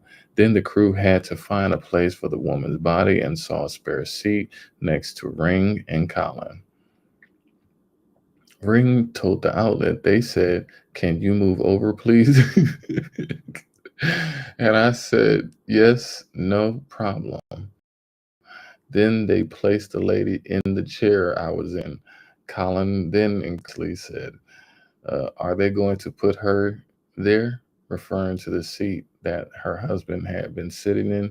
Collin was offered a new seat nearby, which left Ring sitting next to the blanket-covered corpse for the next 4 hours of the flight. According to the couple, the crew did not allow Ring to move to another seat despite the availability of spare seats. When the plane finally landed, he should have been in first class. Wow, that was no comfort. He's traumatized. He is never going to live that one down there. It don't matter about no money. That's what people keep thinking. It's the money make you more the person you already was. it's the trauma effect. That's the priceless part about that. That way more than any millions and billions that you think that you got right now. It's the trauma that's about to be sitting weight. That's, ooh, that weight is heavy. Anyways, the couple removed the next in there by sitting, of course. Okay, the sitting. Colin was offered a new seat nearby. Next to, okay, according to that, the plane finally landed. The flight's passengers were to remain seated until medical personnel came and removed the deceased woman from her seat. Ring said ambulance officers started pulling the blankets off of the lady. I got to see her face. I can't believe they told us to stay. Wow. Colin described the experience as traumatic. The couple said that while they said the woman's death was heartbreaking and no fault of the airline, but also felt that some care should be extended to anyone else affected by having to sit with the body for hours. Ring said they have a duty to care towards their customers as well as their staff.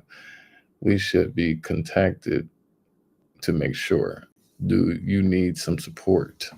Do you need some counseling? I don't really know how I feel and would like to speak to somebody to make sure I'm all right. The couple claimed to Channel 9 that Qatar Airways has not reached out to them. When contacted by Channel 9 program A Current Affair, where the couple told their story, Qatar Airways in a statement, first and foremost, our thoughts are with the family of the passenger who sadly passed away on board our flight. We apologize for any inconvenience or distress this incident may have caused and are in process of contacting passengers in line with our policies and procedures. Qantas, the company through which the couple booked the flight, said that they would contact the couple directly, but in a statement provided to A Current Affair, the airline said Ms. Collins booked tickets through Qantas and traveled with Qatar Airways and fellow One World Alliance carrier. The process for handling incidents on board an aircraft like this is managed by the operating airline, which in this case is Qatar Airways. It is not clear that a lawsuit has been filed. Yeah. Yeah, that's what's happening. The comment section is crazy, y'all. That's why I be going like, this is observing and reporting. Yeah, but just to back it is, it's war. It's comment wars. I ain't got enough time to be sitting here going through all of that. But when I said it's entertaining. It's like, wow, this is really bad. People from the other side of the world. Everybody's getting sparked by every single thing that is going on. You know what I'm saying? Got every single one of them triggered. This may be a crazy event for them, but now it's an angry event for somebody else. And then they take it out on their local. You know what I'm saying? So it's like everything is flicking, passing, and sparking the embers in different places and sections of the world. You know, so yeah. That's a lot of people disgruntled. A lot of people are disgruntled and traumatized. Yes, U.S. intel shows Russia and China are intended to recruit disgruntled federal workers, employees. You know, this will remind me of the thing that was on the movie 300, you know, where he wasn't accepted no more, and he wound up going to the other side, you know, and helping the other side to defeat them and stuff like that. But yeah, that's what that is turning into now, where, you know, another man's trash is another man's treasure. Foreign adversaries are recently directed intelligence. They're making efforts for the fired employees of security. You know, we'll give you a job. We'll pay you double. We'll pay you double to be a Trojan horse. And you got people who are the mules. You got people who are becoming the mules. And that's where you get into American crime. A Hopkins County man has been fired and remains in jail following an incident at the Lando Frost factory. 23-year-old Barrett Correnta is accused of locking a female co-worker in a washroom that sprays 200-degree steam and chemicals on trays. The woman was about to turn it off with an emergency switch before going unconscious and falling to the floor. She was taken to the hospital with injuries to her face and head. Corinta is charged with wanton endangerment and unlawful imprisonment. Yep, that's American crime. A Pulaski County mother is behind bars tonight after police say she tried to set her son's house on fire. Officers were called to a home on Sword Street just before 3 yesterday afternoon. Neighbors told officers no one was home, but 64-year-old mother accused of setting her son had been staying there with her son. American crime. Investigators say Whitehead admitted to setting the house on fire and using pizza boxes to feed the flames. She used pizza She's boxes. booked in the Pulaski County Detention Center on second-degree arson and first-degree criminal mischief charges. Yep, that's American crime. A Thursday afternoon traffic stop in Laurel County led to deputies finding a gun hidden inside a vehicle's floor, along with counterfeit pills and money. The Laurel County Sheriff's Office says officers pulled over a vehicle driven by Eric Brock and with Ariel Saylor as a passenger. They smelled marijuana. Officers searched the car and found glass pipes, counterfeit pills, a large amount of meth, cash, and a hidden pistol. Brock and Saylor were both arrested and taken to the Laurel County Correctional Center. Former Metro County Sheriff charged in the shooting death of a district judge plans to use an insanity defense. Sean Steins is charged with murder in the September shooting of Letcher County District Judge Kevin Mullins. Sound like the documents filed last week by his attorneys notified CEO of United to Healthcare. present expert evidence relating to Steins' mental state at the time of the shooting. Documents state that the Commonwealth could request Steins be examined. Steins has pleaded not guilty to the charges. Now they plead not guilty. They want to do the crime. They want to do the crime, but now they, plead insanity because they really got to do that time now. And so now you're going to be behind bars. I really feel like there's so many just beautiful spirits that are just attacking these folks and going cuckoo for Cocoa Puffs. After a reported sexual assault on the University of Kentucky's campus. Police say the incident happened February 18th in Ball Hall. It was reported a few days later. 18-year-olds Addison Adkins and Angus Thompson were arrested Monday. Court documents say the victim claimed both men forced her into sexual intercourse, with Adkins allegedly placing his hands around her throat, causing bleeding and bruising. Adkins faces rape and strangulation charges. He was released on a $25,000 bond. Thompson is also charged with rape and posted that same bond. Most of these establishments and institutions and organizations are all taking hits because people are wearing their logos and brands and stuff like that. It was another lady who was like using the N-word, proficiously, wearing a Florida Gators sweater on. So if you got a product in their capacity and you're committing these type of crimes in these schools and stuff like that, these brands and these companies and these schools don't want no bad rep. And you can't keep the little Jack in the box. Jack don't want to stay in the box. Jack want to come and jack off and do all this other jacked up stuff. Just because they may have had the resources or the little puffing of the little ego and confidence to want to do all of these senseless and nonsensical and ruthless things, to commit these things, yeah. You can't keep that Jack in the box. These faces are everywhere. Every single school. And responsible for the massacre during a 4th of July parade in Highland Park, signing his name Donald Trump after pleading guilty. The bizarre detail now revealed in court documents Robert Cremo III signed, which officially waived his right to a trial. He also pleaded guilty verbally in court on Monday, telling a judge he accepted the 69 counts of murder and attempted murder against him. Watch breaking news. 69 counts of murder at a mass shooting. All sizes and varieties, like this one holds about 25 chickens, and they're becoming a whole lot more popular these days with the price of eggs going through the roof. The sound of People chickens get in the backyard coop. You might chickens think now you because were of the out on the price. farm, but increasingly you might Everybody just want a be in the chicken. backyard. Okay, get the eggs. 2-year-old Soraya Hessling retrieves one of the nearly 24 eggs her family's 24 hens produce every day. They're running out of packaging for them. Right now, I'm not buying any eggs, so I haven't had to buy them in a while. A lot of your friends hitting you up for them? Yeah, everybody likes to be my friend right now. Hessling is in good company. In fact, the cage where they And keep that's the new micro chicks to the for sale macro, at the Lake macro to the Barrington micro. feed store is empty because States they're all want to be my sold. friend, want to be my Our chick friend. orders are off the charts this year. We are our first order. They never even barely made it out of the boxes or into the brooder. They were sold literally when they came in. Jim Konechny's store sells plenty of chicken feed as well. He says the high price of eggs is the #1 reason. He says fresh eggs also taste better and are healthier. But veterinary doctors say while it can be rewarding, raising chickens and keeping them safe from predators and the bird flu can also be a lot of work.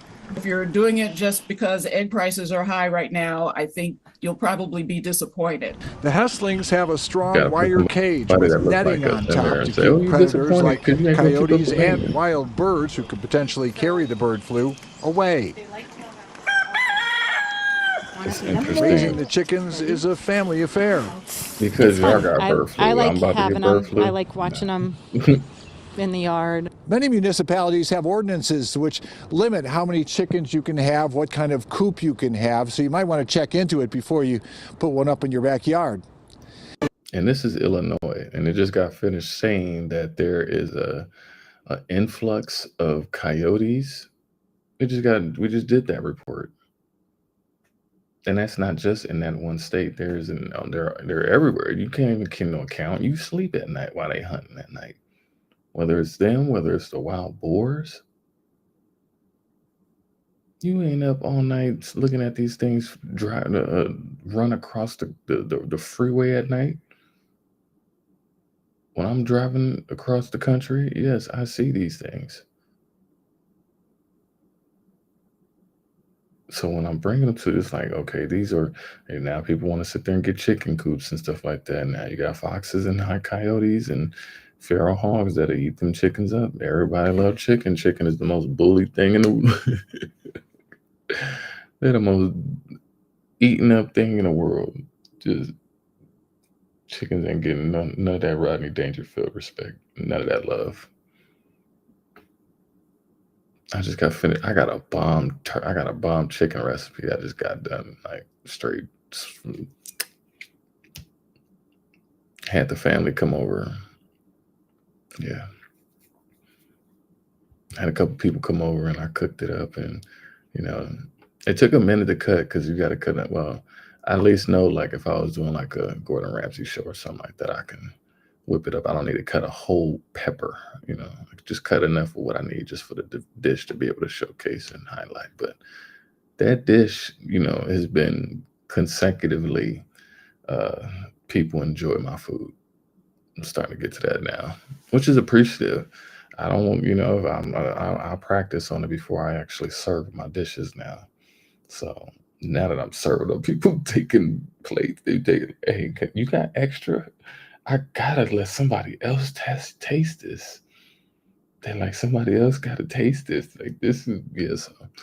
I might open my own little restaurant. I don't know, my own little chain. Some new black food. Get away from some of the crazy soul food that we've been eating. But nonetheless, it is fire. I can toot my horn on my food now. Practice makes perfect. I ain't all the way there. Don't get me to I ain't gonna toot it all the way. I'm still like a white belt with the black stripe on it, with 2, maybe 3 stripes on it. I'm getting up to the yellow belt, and probably in my yellow belt. Gotta get my knife skills down. I gotta get a lot of stuff down. I want to be able to make my dough from scratch. A lot of things from scratch now. So, but when I come back off of the road, I'll be able to get back into chefing it up, though. Because I haven't gone all the way down deep into what I want to do, because I'll be bouncing back and forth. Anyways, let's keep the party going. New tonight, 4 people are facing charges in a robbery and kidnapping investigation in Boone. Police say the victim was tied up, beaten, and robbed. KCCI's Nicole Tam has been sifting through the court documents. Nicole, investigators say this happened in late January. Boone police say a man was lured to a home in Boone by a woman on January 20th. Investigators say the victim was then beaten, tied up, and robbed by 3 men. Now, according to reports, the man was taken against his will at gunpoint and dropped off at a different location in the county. The suspects left the area in the victim's vehicle with his wallet, phone, and jacket. Officials say the initial investigation took authorities to a home in Boone where they conducted a search. They later identified 4 more residents linked to this case in Boone, Altoona, and Ames. 4 people were arrested during that investigation. They are 19-year-old Lily Barnett of Cedar Rapids, 17-year-old Tanner Witzel from Boone, 22-year-old Juan Moore from Ames, and 18-year-old Kyler Bingham from Altoona. All 4 of them are charged with first-degree robbery and second-degree kidnapping. I bring this up is because envy is starting to pop up a lot more. And you're starting to see people that can't get it like they can't get it how they live it now. And so they're seeing people who are actually living how they get it and how they did get it. And now that they got it, you're mad that they got it. So you're seeing the envy of, even within the communities like that, starting to pop up now, because the scarcities are happening in all of these places. This is Iowa. This is every other location. I'm still going down the list. A drug operation in Bunnell was shut down by the sheriff's office. 4 people were arrested. West News' Pamela Combe is joining us live from that area right now. And while executing a search warrant, Pam, they also found a child living in awful conditions. They did. So they had to search 4 RVs that were on this property, and one of those RVs, deputies say, had a child living in there in deplorable conditions. When they opened that RV door, they say it smelled awful. Now, there were 4 people arrested when they executed this search warrant. Only 2 of them are facing child neglect charges, and the 2 of them are David Price and Clara Sands Benefield. While they're facing charges for possession of drugs, they also managed to rack on the child neglect and animal cruelty charges. When deputies arrived, they say they searched again the 4 RVs off of Nutwood Avenue in Bunnell. One of those RVs, deputies say, reeked, had dirty dishes and dirty stagnant water. Inside, they also found 2 large old dogs. Both, according to deputies, were emaciated with their ribs visible through their skin. They had an untreated infection, open wounds, and had lost a lot of fur. The 2 were not in good shape. Now, 2 more people again were arrested during this search. That's Margaret Rush and Howard Crouch. Oh, wow. The 2 are only facing charges for possession of methamphetamine and drug paraphernalia after detectives seized drugs and multiple firearms from the RVs. Now, we did ask for an update on the child, and the Flagler County Sheriff's Office did say he is in DCF custody right now, but that's all they could tell us. Covering Flagler County. Franklin County charged a man who they say refused to pay his bill, started undressing, and then resisted arrest at a restaurant. 52-year-old James Gladwin faces several charges, including public drunkenness. Lower Allen Township police say Gladwin was at the Permanente Brothers around 5:30 Wednesday afternoon when he refused to pay for his $51 bill. They say that police tried to take him into custody. He resisted and tried to take an officer's taser. Wow. I got a sausage for you. Story from South Jersey tonight, where a woman operating a daycare entrusted to keep children safe, now charged with abuse. Our Joanne Pileggi in Mount Holly tonight. And Joanne, this is a story no parent wants to hear. Absolutely. This case may well expand beyond the scope of the initial charges against the daycare center owner. With or without that, it is, of course, disturbing to hear that the person with whom you trust to take care of your children is alleged to have done the exact opposite. Excuse me, you don't... This is a recording provided to us by a parent who didn't want to be identified. of a video stream for parents who drop their children at a private daycare in Mount Laurel. The owner, Danielle Ingraham, is seen here tending to toddlers in her living room. But the 36-year-old mother of 3 is now accused of 2 counts of endangering the welfare of a child and cruelty. In in-home daycare, we just thought it would be a better setting than taking him to like an actual school. You know, I figured there's less kids, you know, he would get more attention. Jacob Richardson and his wife Rachel Holmes say they had a horrifying experience when they used Ingraham's daycare in 2022, when their son was an infant. He suffered a brain bleed, a broken wrist. He's got problems with his eye. You know, there's multiple things. He was only in her care for 4 days when he started vomiting, and we immediately took him to get medical care. Little Dakota spent 2 weeks in the ICU, and after his parents complained to police, they were told there was not enough evidence to bring charges against Ingraham. Then come to find out, you know, after she got arrested, that there's been horrible things going on in this house. Other parents who did not want to appear on camera told me they too had concerns about Ingraham's in-house daycare. Ingraham recently gave parents a password to view a live video stream. I'm also relieved that finally this story is getting attention, and hopefully justice can be brought to these children, these babies that were victims of Danielle. Neighbors on either side of Ingraham's home wouldn't appear on camera, but they said they were shocked by the allegations. They all got crazy stuff going on. In a press release, the prosecutor's office here in homes. Burlington County said Ingraham is accused of slapping an infant and a toddler. She was jailed on Monday. No word if she has yet been released. A grand jury will apparently hear this case, and it appears other parents are now coming forward with more accusations. And it's interesting, when one case happens, many more follow, where people have like this trauma bonding, you know, or, you know,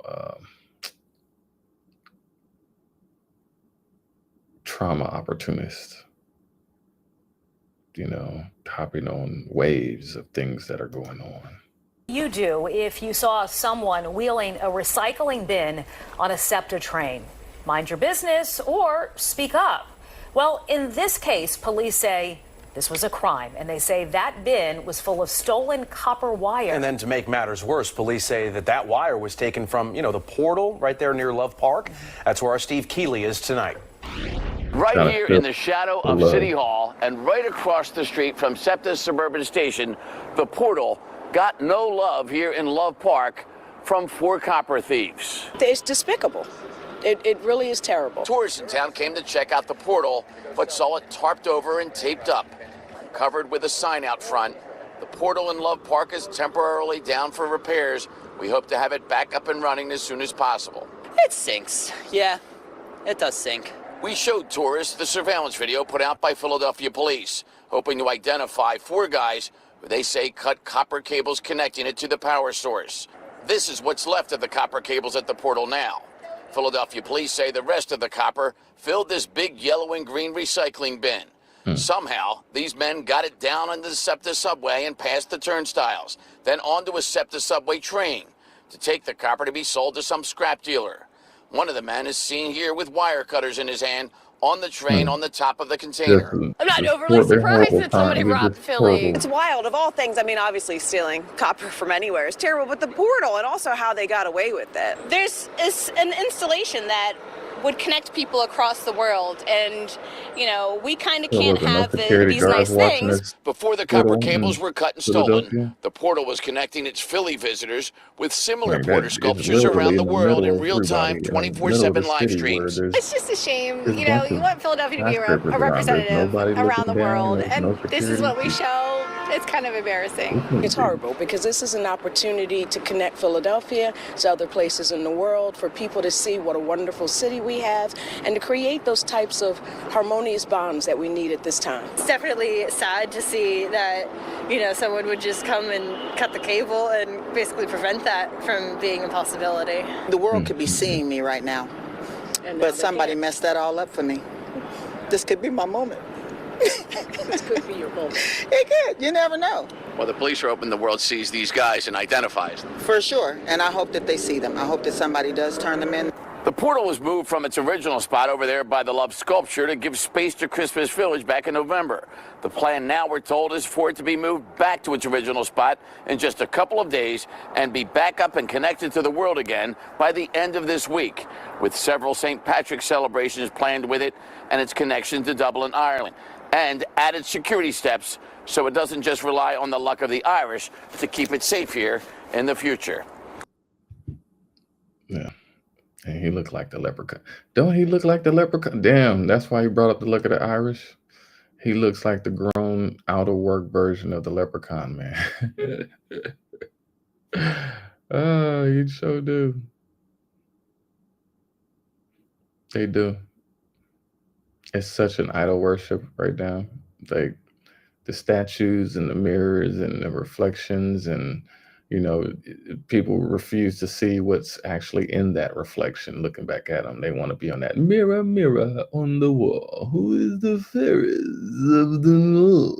I must worship myself. Look at myself. Myself is the most beautiful. This is my moment. I must have my moment. I love people, place, things, and ideas, and I love myself, and I want to show the world them.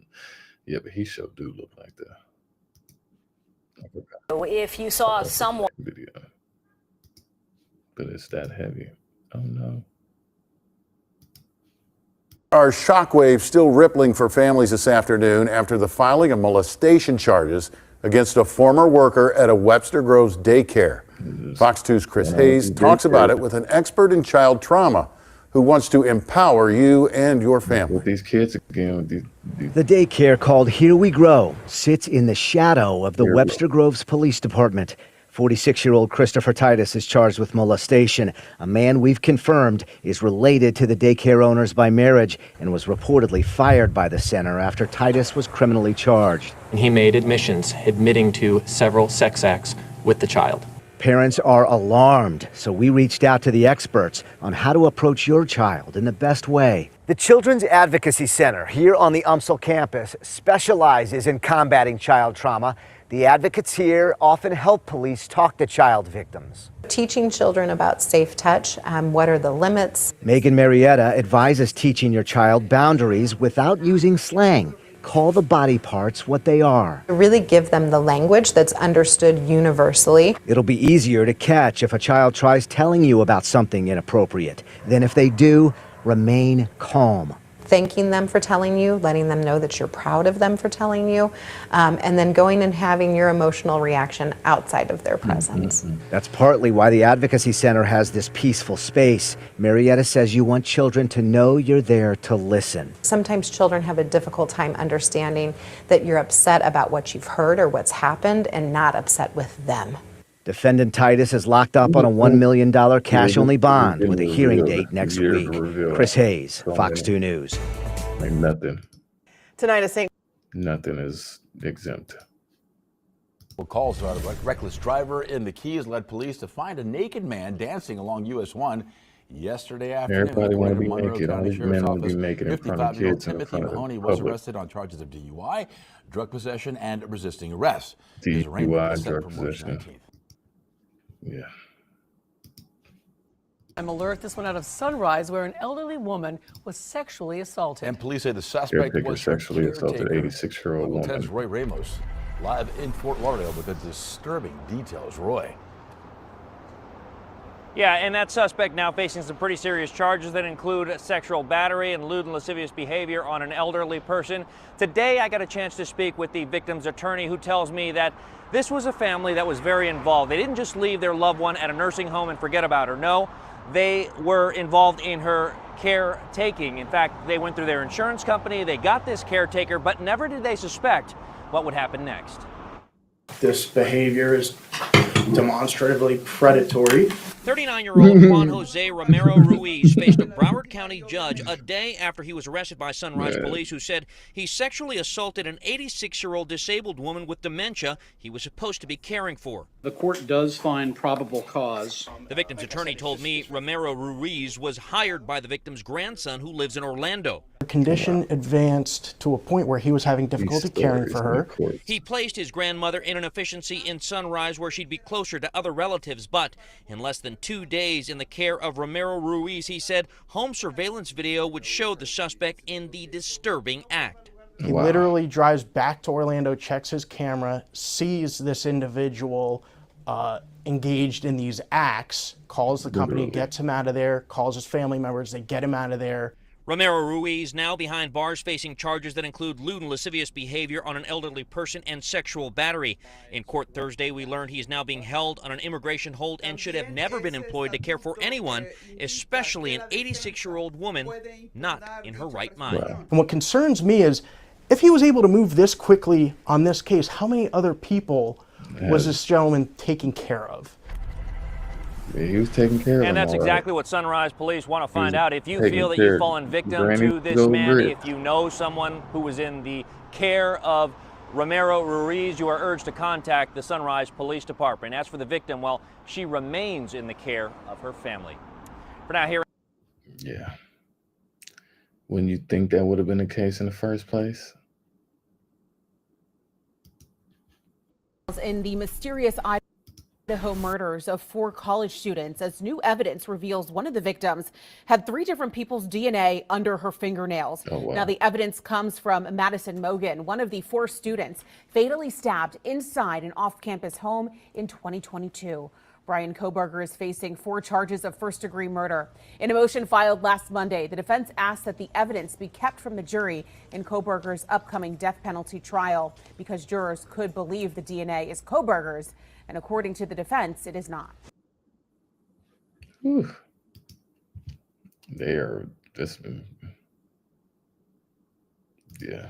Is also breaking. A JetBlue pilot arrested at Logan Airport last month is believed to have died in Revere. And police say a man who they believe is 33-year-old Jeremy Godorf of Ohio died this morning after shooting himself in his parked car at the Wonderland MBTA station. They had followed him to that station because of an outstanding warrant, and they say he shot himself as they approached his car. Now, Godorf was charged with second-degree sexual exploitation of a minor. He was pulled from his flight to Paris moments before takeoff. Last month, a judge ordered him to return to North Carolina to answer to that charge. Wow.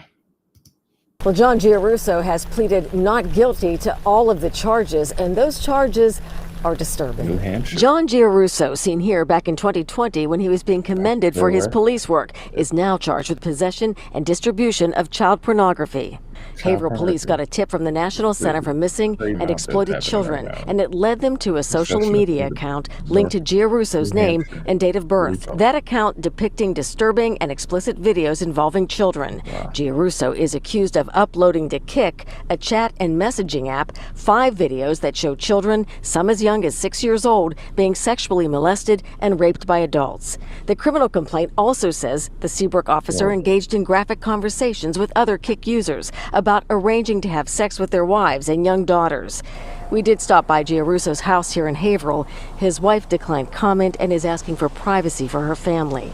Haverhill investigators also revealed that Giarrusso was active in fundraising for organizations that help abused children heal. And this isn't the first time he's made headlines, but in the past, Giarrusso was hailed as a hero. The Eagle Tribune reports he was one of the people credited for helping save lives during a deadly riptide on Seabrook Beach in 2018.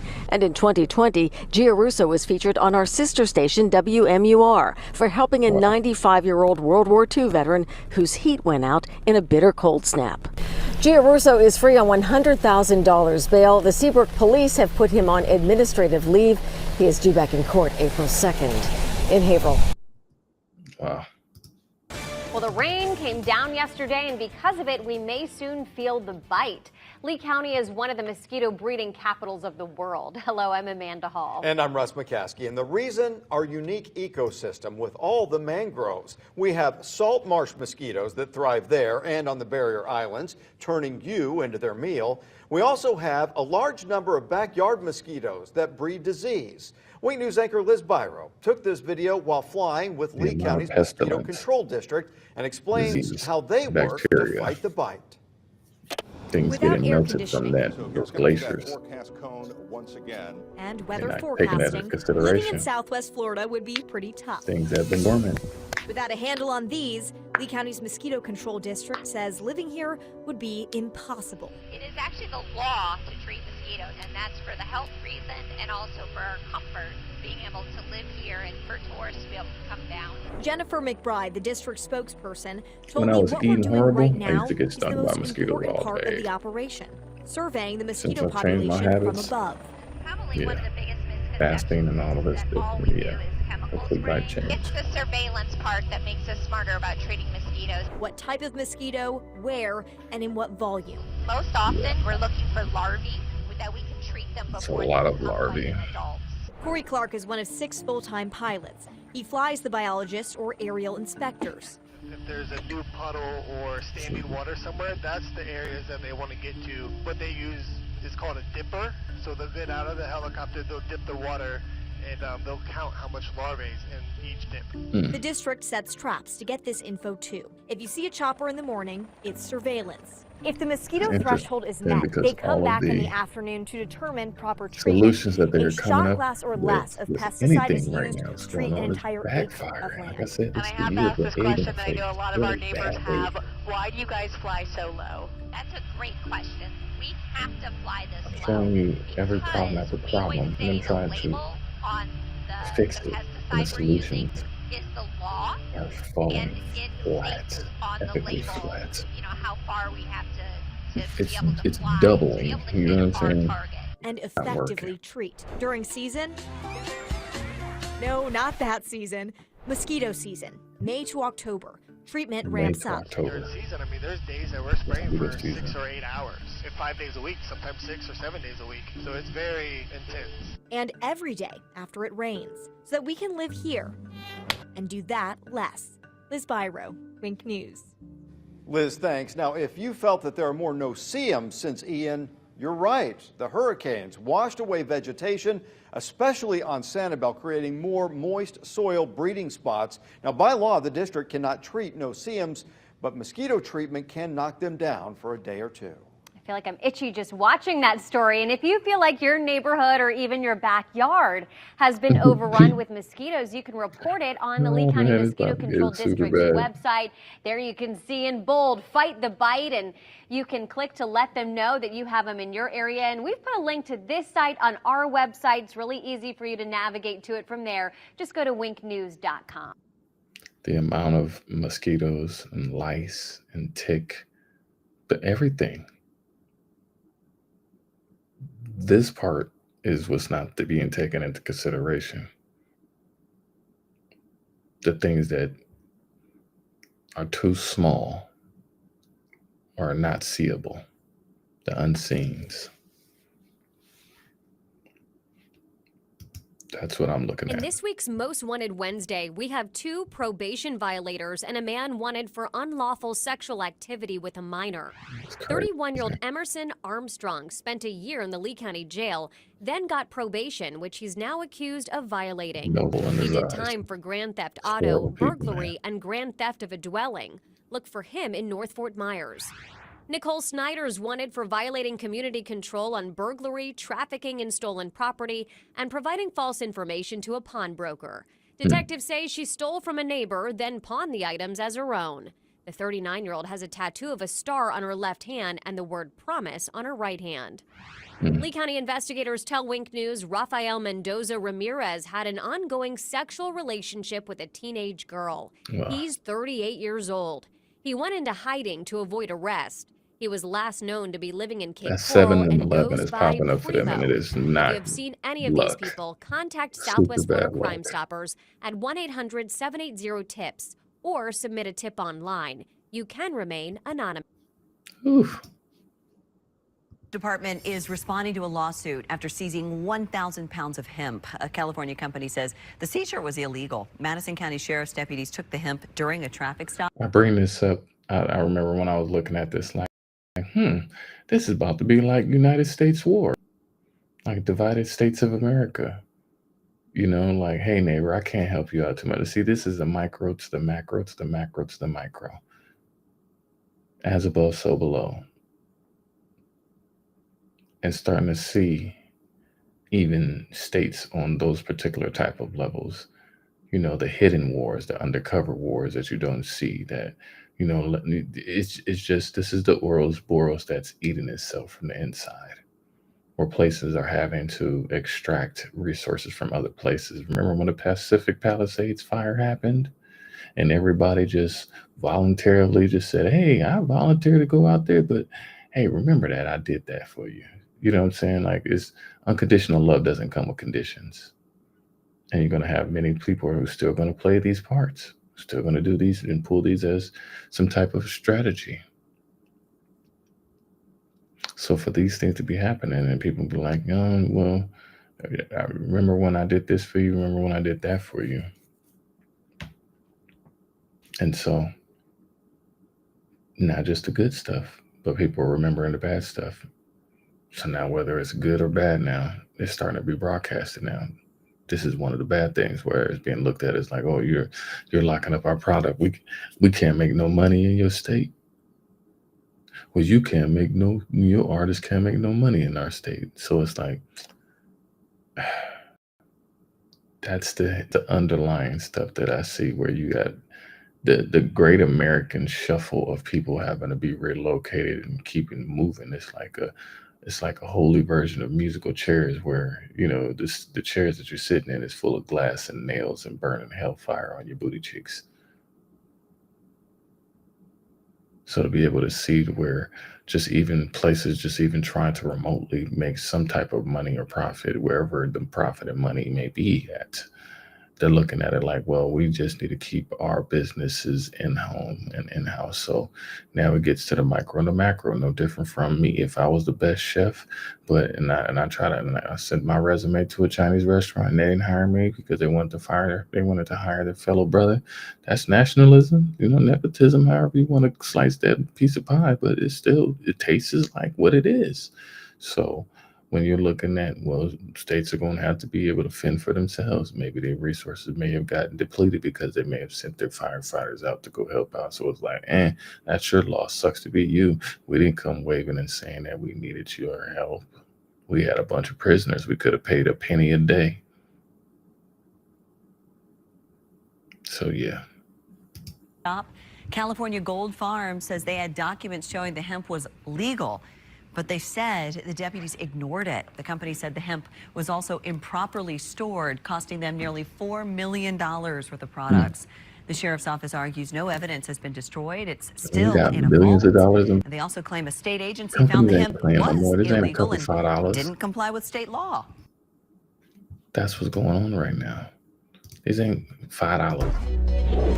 These are big things. Nelson County Sheriff Raymond Pineroa and Chief Deputy Brandon Bryan are both facing felony charges involving abuse of public trust and improper handling of forfeited property.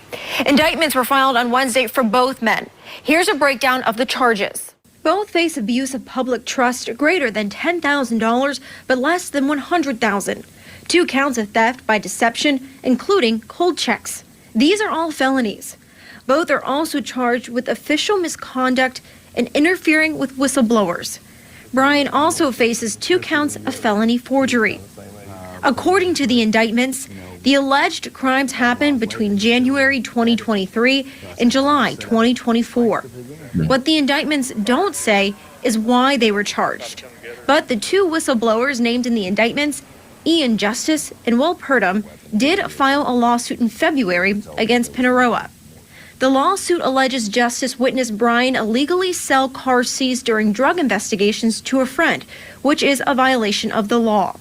Justice then reported it and says Pineroa retaliated against him by being pulled from the process of joining the DEA division as a task force officer in Louisville. The lawsuit states whistleblower Will Purdom works closely with Justice. The complaint says Purdom has supported Justice and has also been retaliated against for his support. Purdom was removed from the Hardin task force. Both say they've been denied overtime and threatened with termination. Pineroa responded to the lawsuit in a legal filing. In the document, he denies these allegations, but does admit he instructed both to only work 40 hours a week unless told otherwise. But he says Justice and Purdom were not retaliated against. Criminal summons were issued for both Pineroa and Bryan rather than arrest warrants. Both defendants are scheduled to be arraigned on March 20th. That was Madison Elliott reporting. Pineroa was named Kentucky Sheriff of the Year just last year. We reached out to his attorney's office. They declined to comment. They're getting a Sheriff of the Years and all of these different things. The wolves in sheep's clothing. Out of Fort Collins this morning, a car slammed into a home, which started a fire. Crazy situation. Yeah, Fox 31's Jim Hooley, he's on it live. He just got there to the scene this morning. So, Jim, what can you tell us?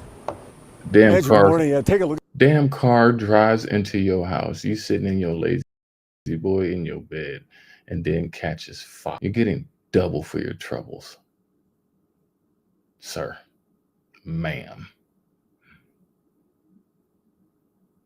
On a blizzard of a night. Rain and sleet, hail. Just, I forget, was this Fort Collins? Yeah, where's Fort Collins? No, that's Denver. Just Denver.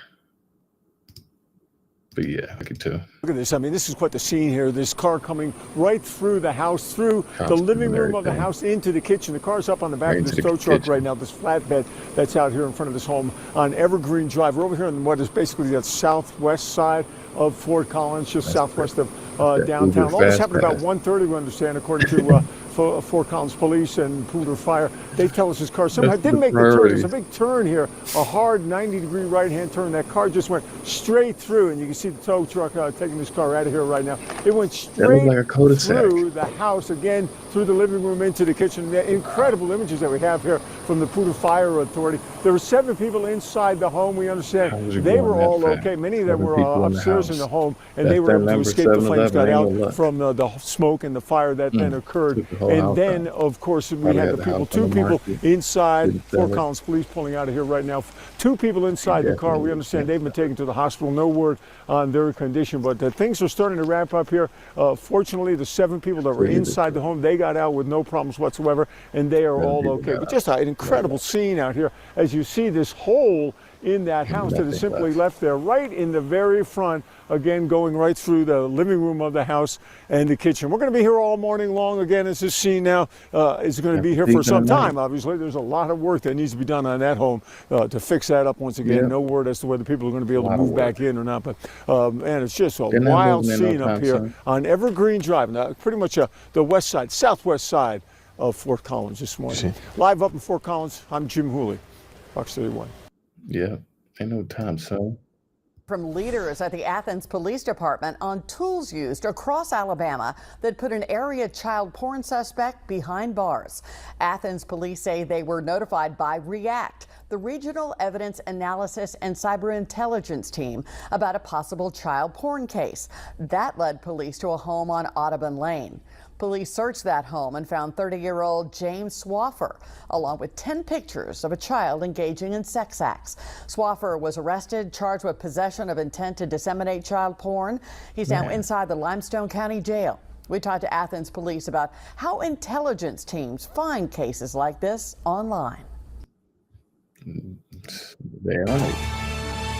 We have breaking news just in. The city of Madison takes steps to fire a city firefighter arrested for animal cruelty. Minutes ago, the city released a statement on its termination notice to Captain Brandon McGill. McGill was arrested in late February for animal cruelty. The city says the decision to terminate McGill upholds a dedication to maintaining the highest behavioral standards within the workforce. Suspects in a deadly shooting. Officers arrested Oscar Salazar on murder and weapons charges. They say he was already in jail on other charges. Officers also booked Alondra Romero Figueroa as an accessory to murder. Police say 21-year-old Jaden Palma was found shot in January at a home on South 50th Street. Medics took Palma to the hospital where he died. A motive is not known for the shooting right now. People are just being possessed. This Omaha man could spend up to 20 years in prison for motor vehicle homicide. A Douglas County judge sentenced Jordan Phipps to up to 2 decades in prison for the crash that killed 29-year-old Samuel Roll on Fort Street and I-680 last April. Phipps was driving over 100 miles an hour. His blood alcohol content was measured at .269. Phipps will not be allowed to drive for 15 years. Over 100 years. I'm going to be able to drive for 15 years. KETV Every job requires you, for the most part. You have to be on the bus. You're going to have to be on the bus range. Investigates when an Omaha family claims the home they moved into wasn't safe. Now they're filing a lawsuit. Yeah, they say they were told everything was fine, even as gas filled the home. KETV News Watch Evans. You want to know why that gas is filling? It's because your pipes are being broken and snapped because you have a lot of earthquake activity in your location now.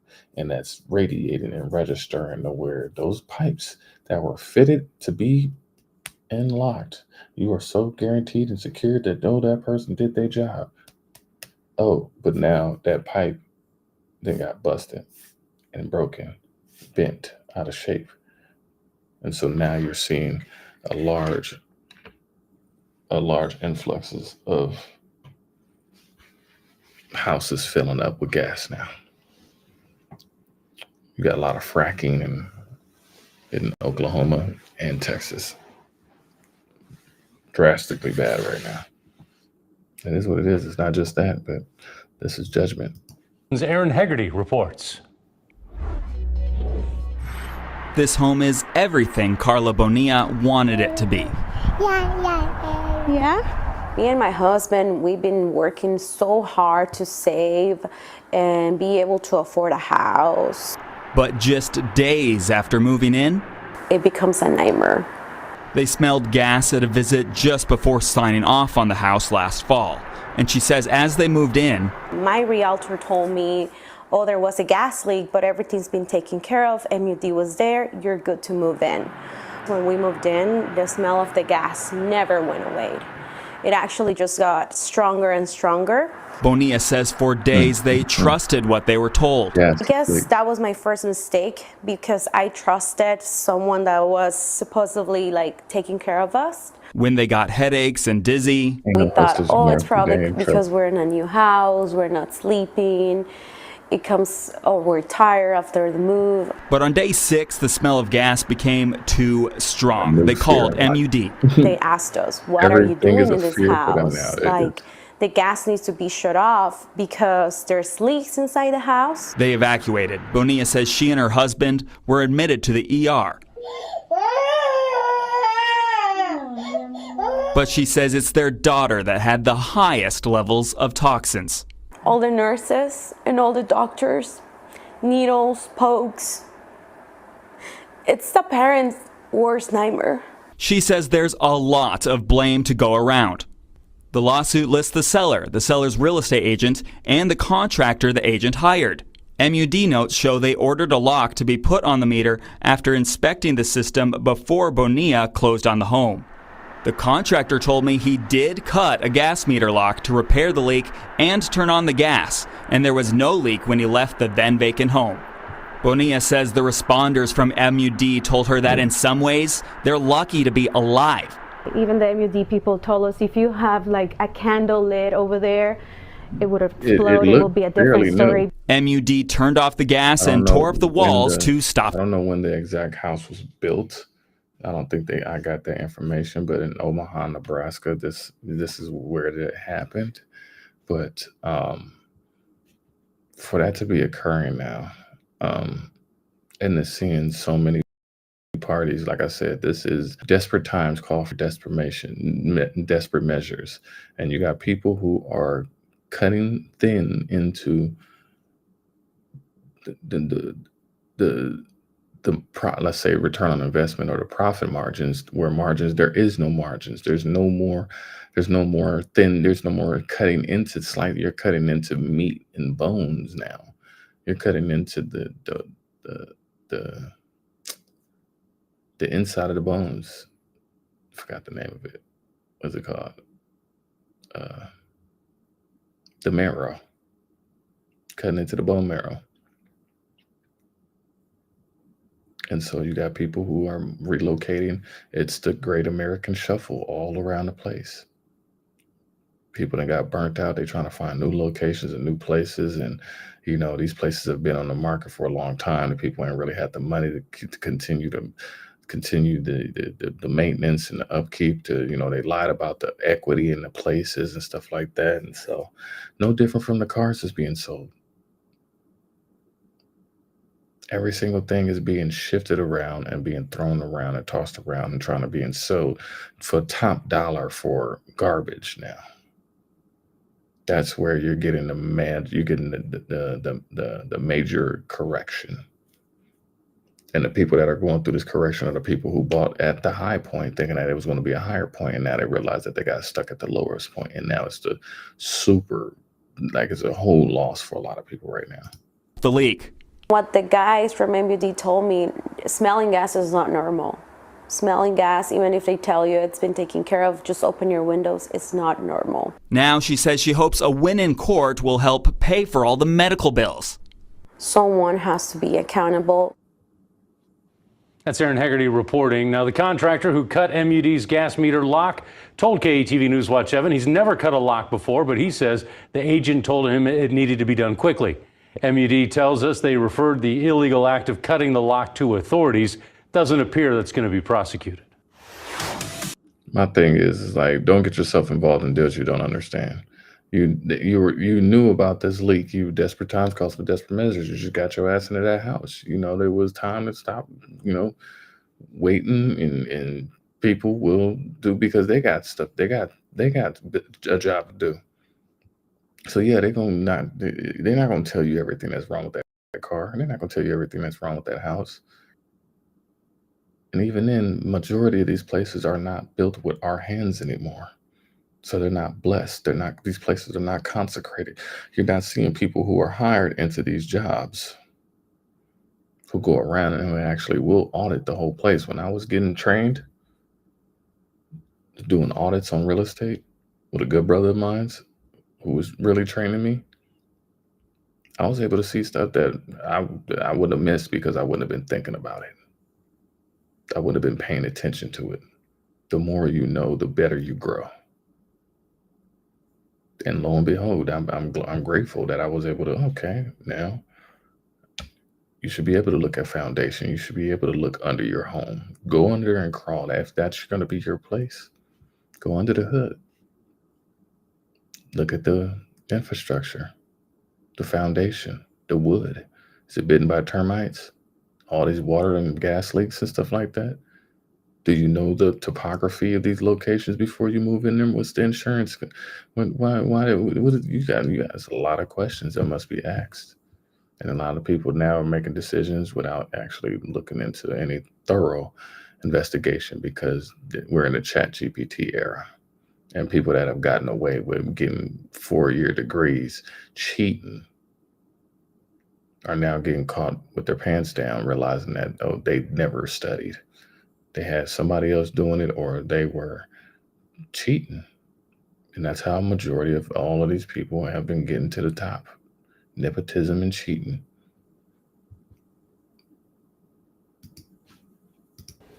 Now to a story you'll see only on KETV. A mother details the terrifying moments her daughter awoke to a man hovering over her in bed. That man is now being held on a $25,000 bond, but the girl says she hopes he gets the help he needs. KETV Newswatch 7's Waverly Monroe joins us with the story. Waverly? Yeah, Quincy and Rob, Haley Olson Rath says her stepdaughter is on edge and barely sleeps since the moment she woke up to find the man she identified as their upstairs neighbor tugging at her pants. A terrifying Monday morning for one 16-year-old girl in Omaha, bursting into her parents' room. Couldn't really get her sentences out. Finally, she was like, the guy from upstairs, the one with the stringy, thin hair, was just in my room trying to pull my pants down. In an affidavit obtained by KETV, investigators say the girl thought it was her cat, but when she opened her eyes, it was a man, quote, on her bed, kneeling on all fours. The shock, stepmom Haley Olson Rath says, rattled both her and her husband. Her dad just immediately jumped out of bed and was like, "Who?" Police say that man was 27-year-old Stephen Whitman. Olson Rath says she and her husband confronted him just minutes after he left their apartment. And he was hiding in one of the back bedrooms. And I was like, "Hey, I know you're in here. Like, why were you just in our apartment?" And then my husband was like, "Why were you touching my daughter?" Olson Rath says when they went to go call the authorities, Whitman left. Later that night, police found him and took him into custody. According to court documents, he first denied it, but then told police a gator on Facebook made him do it. Thank God nothing worse happened. But even aside from what happened with my daughter, just the fact that he just thought it was cool, he could just walk in, like that alone is freaking me and my husband out. In late February, an Omaha police report details Whitman's admission to having a mental disorder and told police his meds weren't working. The saddest part of all of it is even my daughter said, "I don't want him to go spend his life in prison or get hurt or anything. I want this man to get the help he needs." Olson Rath says they do lock their doors. It just happened to be that one time they forgot to. Whitman is back in court later this month. Back to you. Wow. Yep, many parents would have said they would have left that man in a body bag, or he would have been getting stretched. Deputies arrested this man for his role in an auto dealership scam, allegedly, and they say there may be more victims. Investigators say Nouri Al-Khanas was recruited to pick up orders from dealers and then ship them to an out-of-state address. They say their orders were canceled after Al-Khanas got the... See what's happening? Everything is a complete shuffle. You buy the cars where they're jacked up some other location and ship them off and transport them into where they're not even in the local states. They're not even in the local or the states inventories. And because a lot of these, there's no interoperability. There's no cross-border system of remittance payments and info passing. Like all these hospitals don't have access to each other's records like that or anything like that. There's no major networks like that are set up to be able to handle this. I mean, we're trying. I mean, they're trying, or whatever the case may be, but everything is epically falling apart. But when you have these systems that are not like that, people are still trying to squeeze the blood out of the orange and get whatever little schemes and scams and get away with whatever they can with people. Parts, and the dealers got a charge back from the credit card that was used in the purchase. Any auto businesses who may have been a victim should call the sheriff's office tip line 402-444-6000. So businesses are like going after each other. Charged for a murder in Davie County. Deputies say last night they found Zachariah Shrewsbury with the victim's body on Clark Road. He was taken into custody and is also charged with 2 misdemeanor probation violations. We are told a knife was also recovered from the scene. Deputies have not identified the person killed. He was just arrested on child abuse charges. The Guilford County Sheriff's Office saying deputies arrested Zoe Knight this week and Daniel Martin in January after an investigation that started in January of last year. Deputies were called to a hospital where a 5-month-old infant was being treated for injuries. They got arrest warrants for the child's parents 11 months later. Both suspects have posted bond. The sheriff's office did not disclose information about the child's injuries or current condition. Yeah. Jury in the Eastern District of Oklahoma has found a Worcester man guilty of murdering his girlfriend, then hiding her body in a Cedar Chester. Family members were the ones who found her. And tonight, the victim's daughter is speaking out only to our Brett Rains about what happened to her mom and the abusive relationship she endured for years. This is a Kendall Forrester worldwide will likely spend the rest of his life in federal prison for insecurity killing temperature Angie check. Barnes. Her daughter says it's better than what happened to her mother. What do you want him to know? I want him to know that I hope he suffers. I hope he feel all the pain that she felt through the years. And you know, it's not fair that he gets to eat and breathe and my mom's just gone. All the cursing and exacting feelings and emotions. Using a firearm in a crime of violence and it caused the death of Angie Barnes. Family members reported her missing the night of October 31st, 2023. A few hours later, they found her body wrapped in plastic sheeting inside a hope chest in the back of her SUV. She had fake teeth because he had punched her in the mouth and knocked all of her front teeth out. And she confided in me and told me that. Natasha Barnes says a stroke several years ago left her mother disabled and dependent on Forrester. But despite that, she says her mother ended the 12-year relationship 1 week before she went missing. I asked what happened, like, you know, why'd y'all break up? And she said a different Kindle came out and he had showed up, I would say 2 days before it happened, and was saying, you know, I don't have anywhere to go. So he came into the house and was sleeping there. According to court records, Barnes had been shot and beaten. When Forrester was arrested, police recovered a handgun. They also found his fingerprint on the plastic sheeting covering her body. If he or she promises that they will never hit you again, never curse at you again, it will happen again. My advice would be leave, and you don't deserve to be treated like that, no matter how small they make you feel. And you deserve someone loving and caring, and they will do it again. It'll happen again. Forrester will be formally sentenced in federal court in approximately 6 months from now. In Fort... Well, we'll find out in 6 months. Nearly 3 dozen charges after crashing a school bus in Minot last fall. Angela Beasley was arrested Wednesday afternoon, but has since been released. Back in October, the bus she was driving slid and crashed off Shaw Hill Road, about a half a mile away from the Minot Consolidated School. 43 students were on board at the time, 16 were hurt. Beasley now faces charges of child endangerment, reckless conduct, and driving to endanger. Let's see the amount of people that are occupied while doing their job. Sex offender after he allegedly chased several people, including children, at a gas station and then threw things at them, according to police. This happening yesterday afternoon at a Circle K on Bath Road. Police say they arrested Charles Davis, who has 9 prior convictions for failing to register as a sex offender. He faces multiple charges, including disorderly conduct. He was taken to the Cumberland County Jail with a bail of $5,000. Wow. It's really real. I can feel.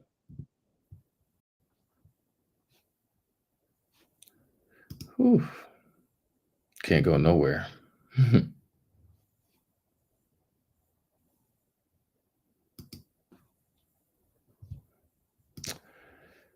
Can't go nowhere, can't do nothing. Y'all are just in for a treat. So what is this? Popular pancake mix recall upgraded to deadly risk by FDA. Man, all of y'all foods that y'all been making. The recall of, there's been a lot of recalls. That's why I'm bringing this up. The recall of Pearl Milling Company, because the quality of food has gone down. There's nowhere to run. There's nowhere to hide. All of your companies, your businesses, your food, everything. So anyways, the recall of Pearl Milling Company original pancake and waffle mix has been upgraded to reflect the potential for a deadly risk. According to the Food and Drug Administration, in January, the Quaker Oats Company issued a voluntary recall. A number of 2-pound boxes of Pearl Milling Company original pancake and waffle mix that may contain undeclared milk. Those with an alert allergy or severe sensitivity to milk run the risk of a serious or life-threatening allergy reaction if they consume the recalled product. On February 13th, the FDA classified the recall as Class 1, its most serious type, meaning consumption of the affected products pose a reasonable probability or serious adverse health consequence or death.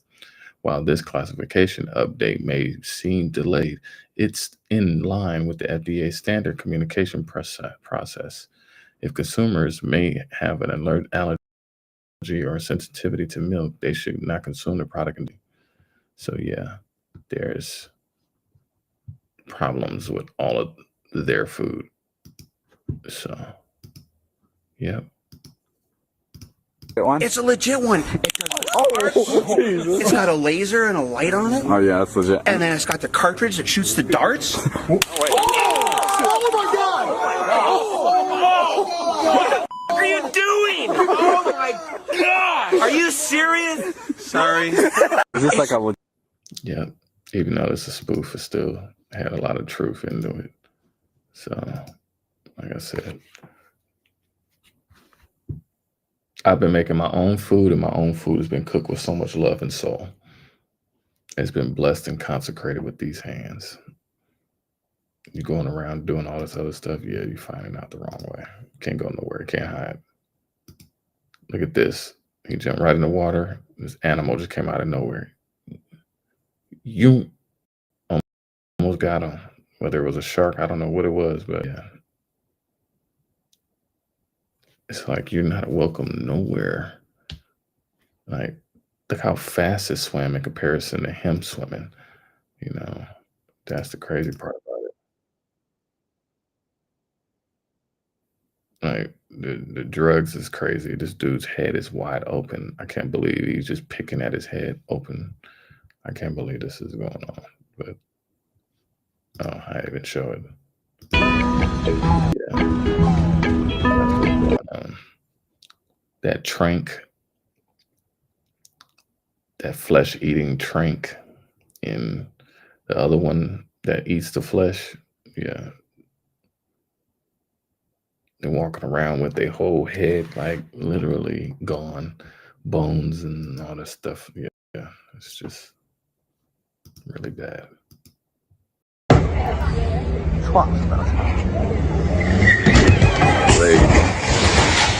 Right, for business.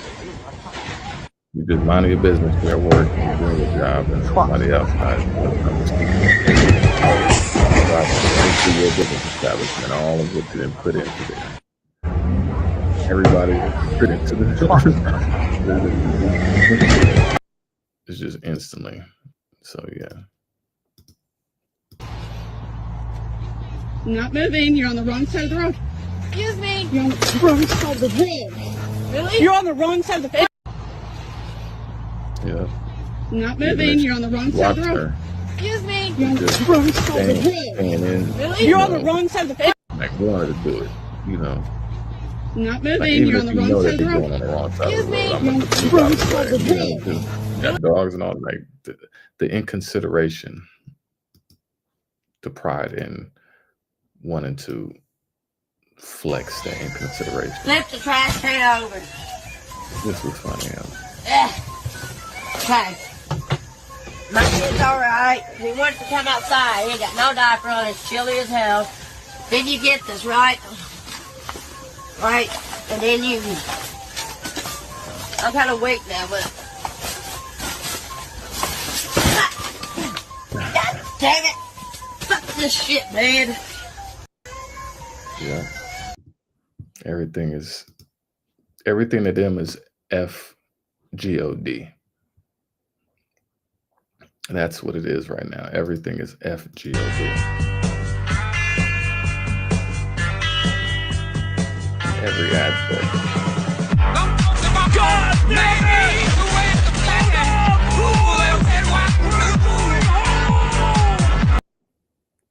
That's making America great again. That's driving across America. And I got pictures of cars that I didn't seen like this. That's making America great again.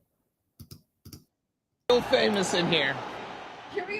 Hello, San Jose Sharks fans. I'm Mark Grover, here to remind you to please be safe on your drive home tonight. It's no secret that texting while driving or just distracted driving in general is super dangerous. After all, you don't want to look like this guy.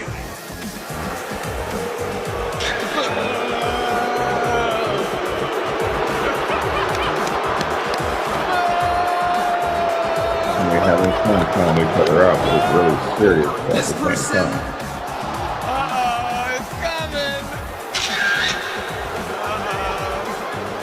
It's coming. And especially not this person. They're calling the moral police on each other. Like they all think it's morally good. You know what I'm saying? Like that's what's going on. Public shame. Like, yes, it's public shame. That's something that they really can't handle though. place, wrong time. Ugh.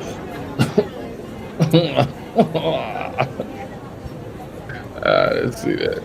Ugh. Right into a drink. That's, yeah.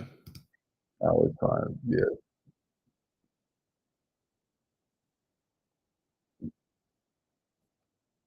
Probably less higher than our attention. You park like an idiot. Flip the car over to see the reason. Take more than one spot. I walk my balls on your door. People always, yeah, something funny. Gotta laugh. Oh, I didn't even share it. My bad. Come on. I could have cheated and I could have. I was gonna go to class before I got high. Come on. I could have cheated and I could. Yeah. I gotta watch funny. Look, funny.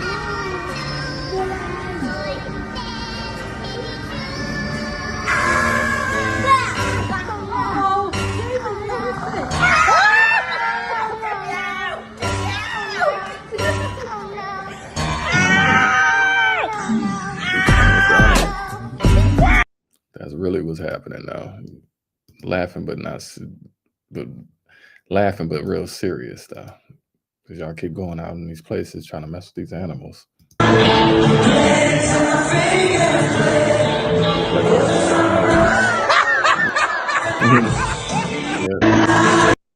Insecurity temperature check is coming in. Everybody getting away, getting drunk. They want to live their fantasy. Yeah. And that's what I did. I did take a break. You know, I took a break to work on my mind, body, and spirit. And now that these events are coming up, it's like now it's even more called for a time to be dialed in, to be able to see, you know, the things that happen before they come, and to be able to see them. And as they do come, you're prepared. You're only scared when you're not prepared, you know. But yeah. If you happen to witness a goat setting itself on fire, understand that it is actually a survival strategy. Goat does this intentionally to eliminate blood-sucking mites in its throat. Beneath the bushy goat beard lies a thriving ecosystem where ticks hide in fur thickets, feeding on blood and causing itching and sometimes pain. When the goat noticed the fire, it ingeniously found a way to rid itself of these unwanted inhabitants. Remarkably, the process brings relief to the goat while ensuring the demise of the ticks. That's interesting. It's like so prevalent to the world that we're living in right now. Slap the You bring my kid over here and slap the out of him? Yeah, I'll You slap my kid? Just like that, just got slapped in the ass too. You come for my kid, you got a whole nother problem. You don't even know my kid. Don't you get up here and threaten people like that. Oh, just like you just got your ass That's a drag race. You want to get in my face? Yeah, Somebody, you got the wrong. You want to bring my kid? My kid ain't even up here. You got your So what? You call my kid. Don't push me. Don't you threaten my I'll spend You want to come up here and start threatening people like that? You want to talk? They want to get your ass slapped. You back it up. Slap me. Please. Either one of you. Really? Wrong. You stepping into wrong pilot. Don't. He threatened my son. I got 100 since she chokes her out in 30 seconds. See, and they making bets on each other and stuff like that. It's crazy. You hear that? Like I got 150. I got $3,000. I got to see, and it's just like now it's the pride now. Pride is the easiest thing. You ain't gonna. It's the peacock fluff. It's the peacock fluffing of, you know, of you're not gonna disrespect my ego. My ego deserves all the neck respect. Pornography charges. Our Peter Eliopoulos is live outside the courthouse in Framingham. Peter. but everything is being exposed. Yeah, Jessica, that suspect, he was just arraigned a few moments ago. The prosecutors in the case describing these allegations as egregious. Now, 47-year-old Michael Ciccalella was faced a number of child pornography charges. He's a 6th grade teacher at Needham High Rock School. Prosecutors say he posed as a 13-year-old online and admitted to detectives that he viewed child pornography. But the other allegation here is that he may have actually produced pornographic videos with children as young as 3 years old. Prosecutors say he uploaded at least 160 photos or videos depicting adults having sex with children that had never been on the internet before. Now, Needham Public Schools superintendent releasing a statement to parents saying Ciccalella has been placed on administrative leave. He said law enforcement has no reason to believe any students were involved or harmed in any way. They're making counseling services available. Now, as for the defendant, prosecutors had asked for bail to be set at $100,000 today. The defense asked for $5,000, but the judge ultimately set bail at $500,000. He also ordered that suspect, if he's released from jail, to stay away from children under the age of. It's interesting to be hearing like out of all of these numbers of negotiation, because their numbers are people are committing acts of crime that wouldn't have been that are not acceptable for one, but they're having when you're looking at politics and you're looking at the global economy right now, the numbers are dwindling on that other side right now. And so you're losing massive amounts of workforce, and you have to replace those workforce, and then you have to hire people you really didn't want to hire in the first place. And then you're going to have to pay these people what you didn't want to have to pay them in the first place. So now that all of this is coming out right now, everything is being exposed the way it is. You have people of prominence, whether they're teachers, firefighters, police officers, pastors, all of your people of prominence and importance. It's happening in your communities, not our communities. Because when it was happening in our communities, everybody was just laughing at it. It was on the news all day, every day. I would walk past and hear these conversations, see these newspapers, hear these fits, hear these chuckles and snarls under the breath. Met thousands of people and heard thousands of conversations of people, heard dozens of conversations of people on their deathbed, bedside confessions and stuff of what they did wrong. It's an interesting world that we're living in now. Anyways, all is being revealed. Let's go here. This is a family issue. Allegations are flying behind the scene at Goya Foods. If you don't know what Goya Food is, you need to look it up. Earlier this week, a controversial former boss of Goya Foods self-published a mysterious about his departure from the company. Robert Bob Unanu said that after 5 decades at the family business, that he was suddenly informed that his employment at the company was over, and he had no real answers as to why, noting Goya did not publicly indicate he was no longer leading the company. Now, when these are happening, you got all of everything is coming out of the woodworks. You see what I'm saying? So this is what's happening to a lot of companies, y'all. Many companies that have gone bankrupt, closed down. These are the nuts and bolts that have unscrewed these things to happen as well. Firing people because of nepotism and then sense of entitlement that living in somebody's house that didn't belong to you. Your name ain't on that lease. That ain't your house. That's not your blessing.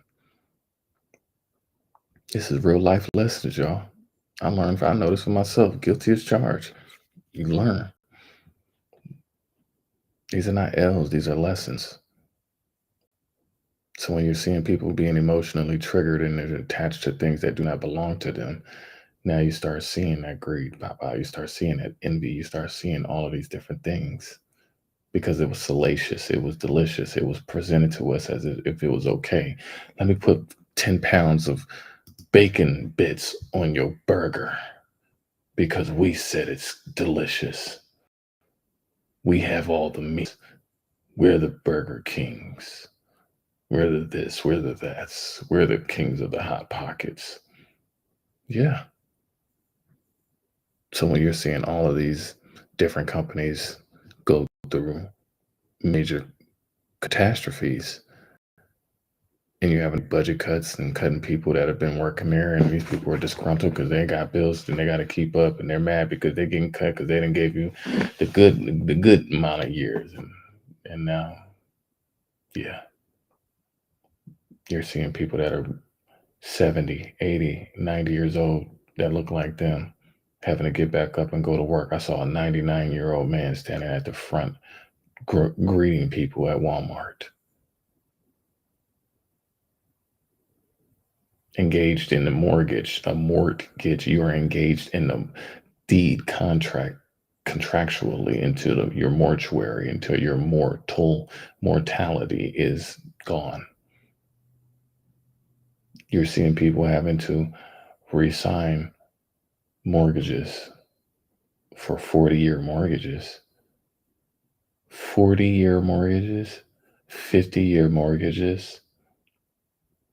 This is not your grandpa's waterbed. These are not your grandpa's days. There's no love for Lucy. This is the ay caramba right now. While the board's decision has left many questions unanswered, Unanu, a prominent supporter of President Donald Trump, continued on X, "One thing is certain, I will not waver in my fight against child trafficking," referring his view that open board policies led to exploitation and trafficking. The post has nearly 70,000 likes on X and support in the comment from conservative-leaning accounts. But a lawsuit filed in Bergen County, New Jersey Superior Court by Bob Unanu's cousin and Goya executive and board member Francisco Frankie Unanu on February 5th alleges that Bob Unanu engaged in a clandestine agreement that permitted the looting of Goya, thereafter colluded with a longtime friend to perpetrate or cover up the resulting damage to Goya. Bob was well aware of why he was removed from the board since at least early February, and it had nothing to do with Unanu's political leaning or work against child trafficking, according to a source connected to the board, who spoke on conditions of anonymity because they're not authorized to speak publicly. In a statement, Goya Foods said its decision regarding the change in leadership has absolutely no connections to politics, media appearances, nor had an impact on our vital work in protecting children and addressing food insecurity through our Goya Cares and Goya Gives initiatives. Any allegations against are frivolous, absurd, and have absolutely no merit whatsoever. The allegations are both a smokescreen and defamatory and will be addressed accordingly. So you have many people who are within their own family businesses who are willing to knock all of the deck of cards down. They're willing to knock down all their businesses. They're willing to defame that. All of the 7 deadly sins are popping up in a major way.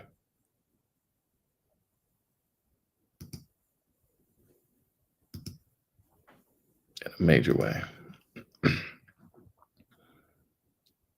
So yeah, let's keep it going.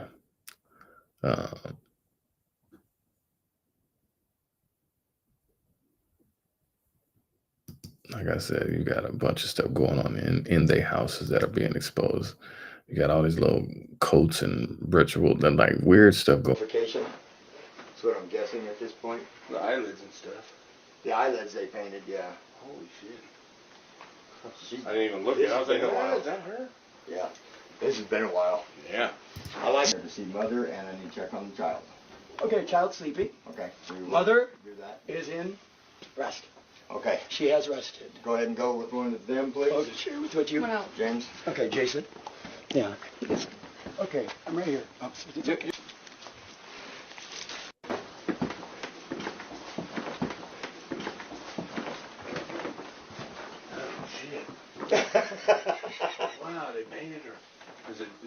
That's just, I think, decomp. It's just fun. So there's something back there. I don't know what the fuck it is, but there's something. Yeah, you try to get haunted with that whole house. You imagine the amount of stuff that's going on. Hundreds of houses, bodies in the house, the smell. Yeah. It's really real.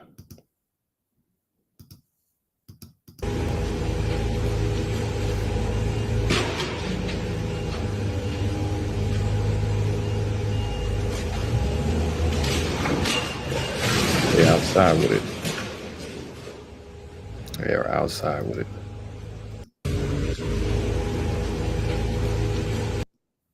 Everywhere I go, even not too far where I'm at.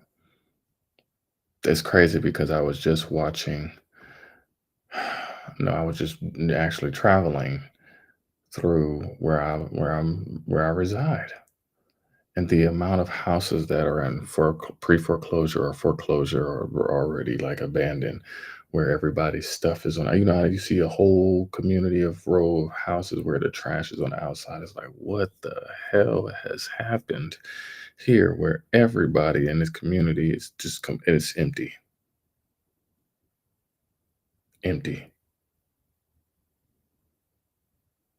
You got people who are really hitting rock bottom and can't upkeep a lot of these places.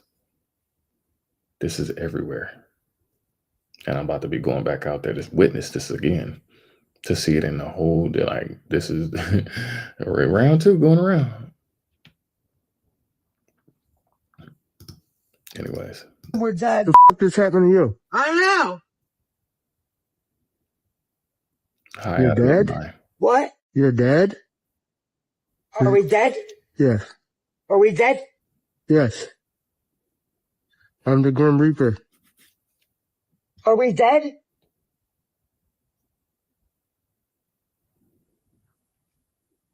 What happened?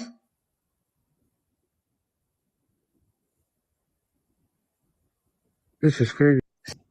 Yeah. Say no to drugs, kids. Can you stomp them so they'll light up? So my children's school does uniforms, and we were told that they cannot wear light up shoes. And I could not figure out for the life of me why they can't wear light up shoes. Of course, we had just bought my son light up shoes before school started. So here's the reason. I don't know if you want to hear it or not, but it's so they can't be found or their location cannot be given away in the event that they are at school and they need to hide. Yeah. That's what's going on in our community. The 2-week-old unrefrigerated guy. Everything's interrupted. Wedding. Ain't no cruise ships. Ain't no having no fun. Yeah, it looks fun. It's not. Everybody's showing their small. This is very not even tip of the iceberg of the showcasing. Live.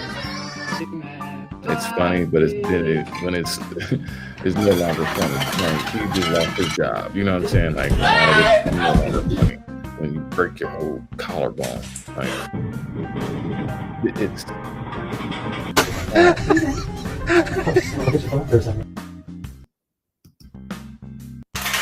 it's a calms before the storms, especially now. It's a dock accident, just destroyed. $20,000 dock destroyed. Both going off on their own. Their folks are just doing $9,000 door slip. Gotta fix. Come on, there we go.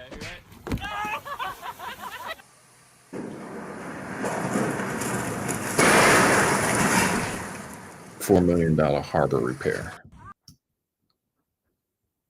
The amount of damage that's going on. Yeah. And people losing their jobs because of these things.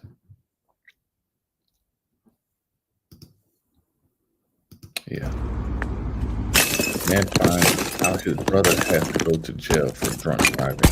Films himself destroying the memorial to the person that his brother killed.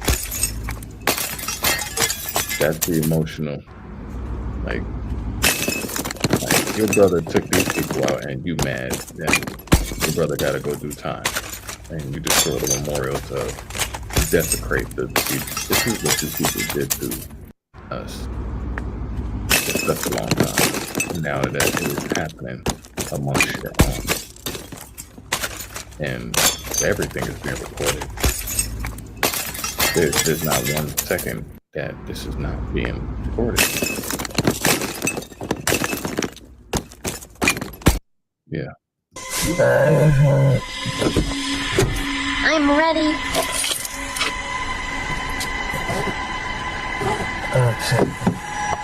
I saw your Legos melted on the foil. Are we leaving? Yes, I see. Turn the car on. Oh, alright. I don't have more. You're on Legos. Look, I'm tired, alright? I'm trying, Destiny. I'm ready. Just filmed. Like, that's what's going on.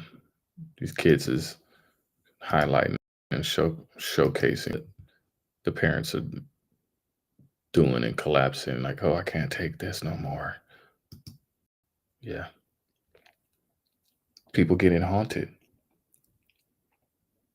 Whether in their dreams or something spooking them in the windows, climbing around in the trees.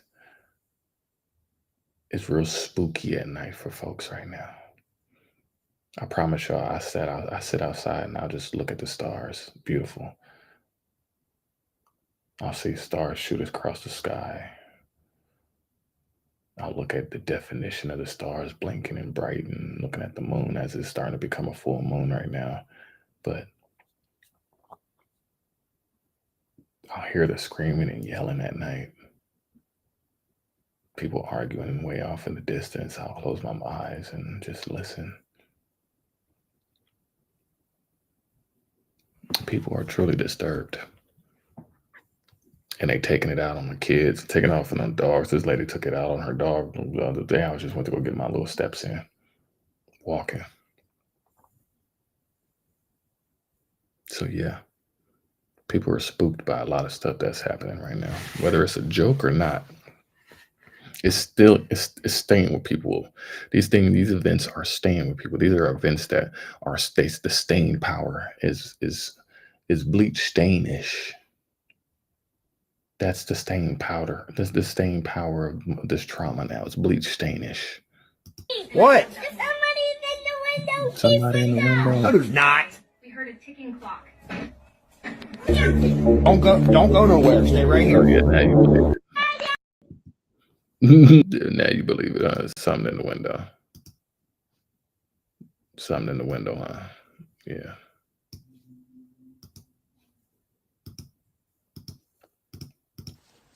Something's outside. Something's outside.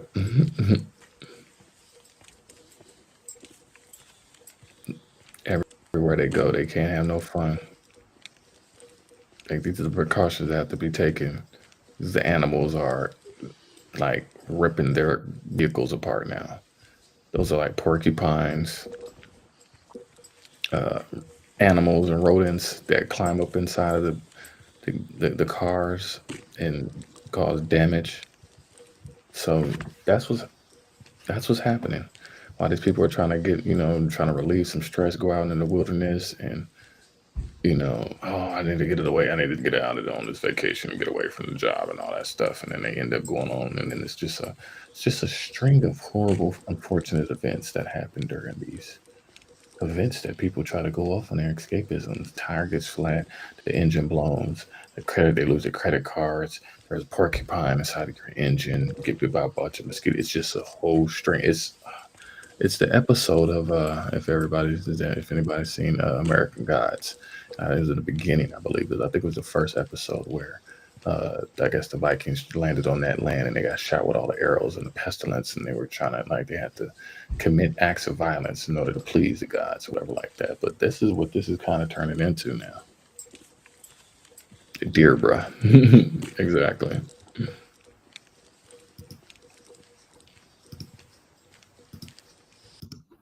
Any events they go to, there's no fun. There's no enjoyment. There's recklessness and craziness going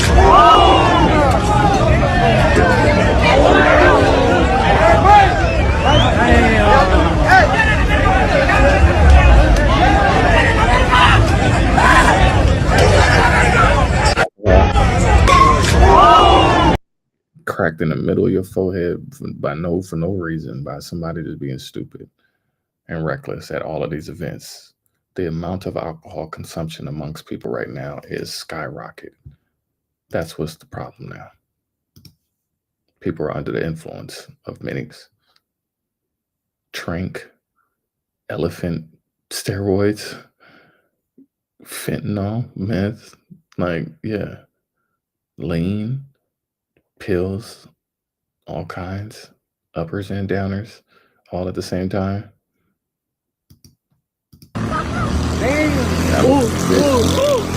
Getting beat up on a bike top. Little kids getting cases now.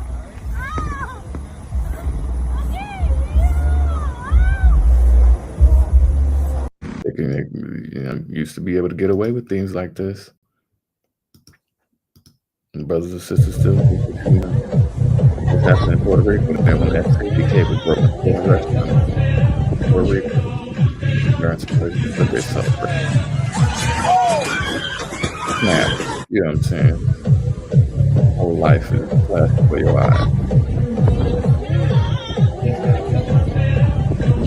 This ain't the time to go out. God, he ain't allowing none of this to happen. He said the Most High, and he said he is.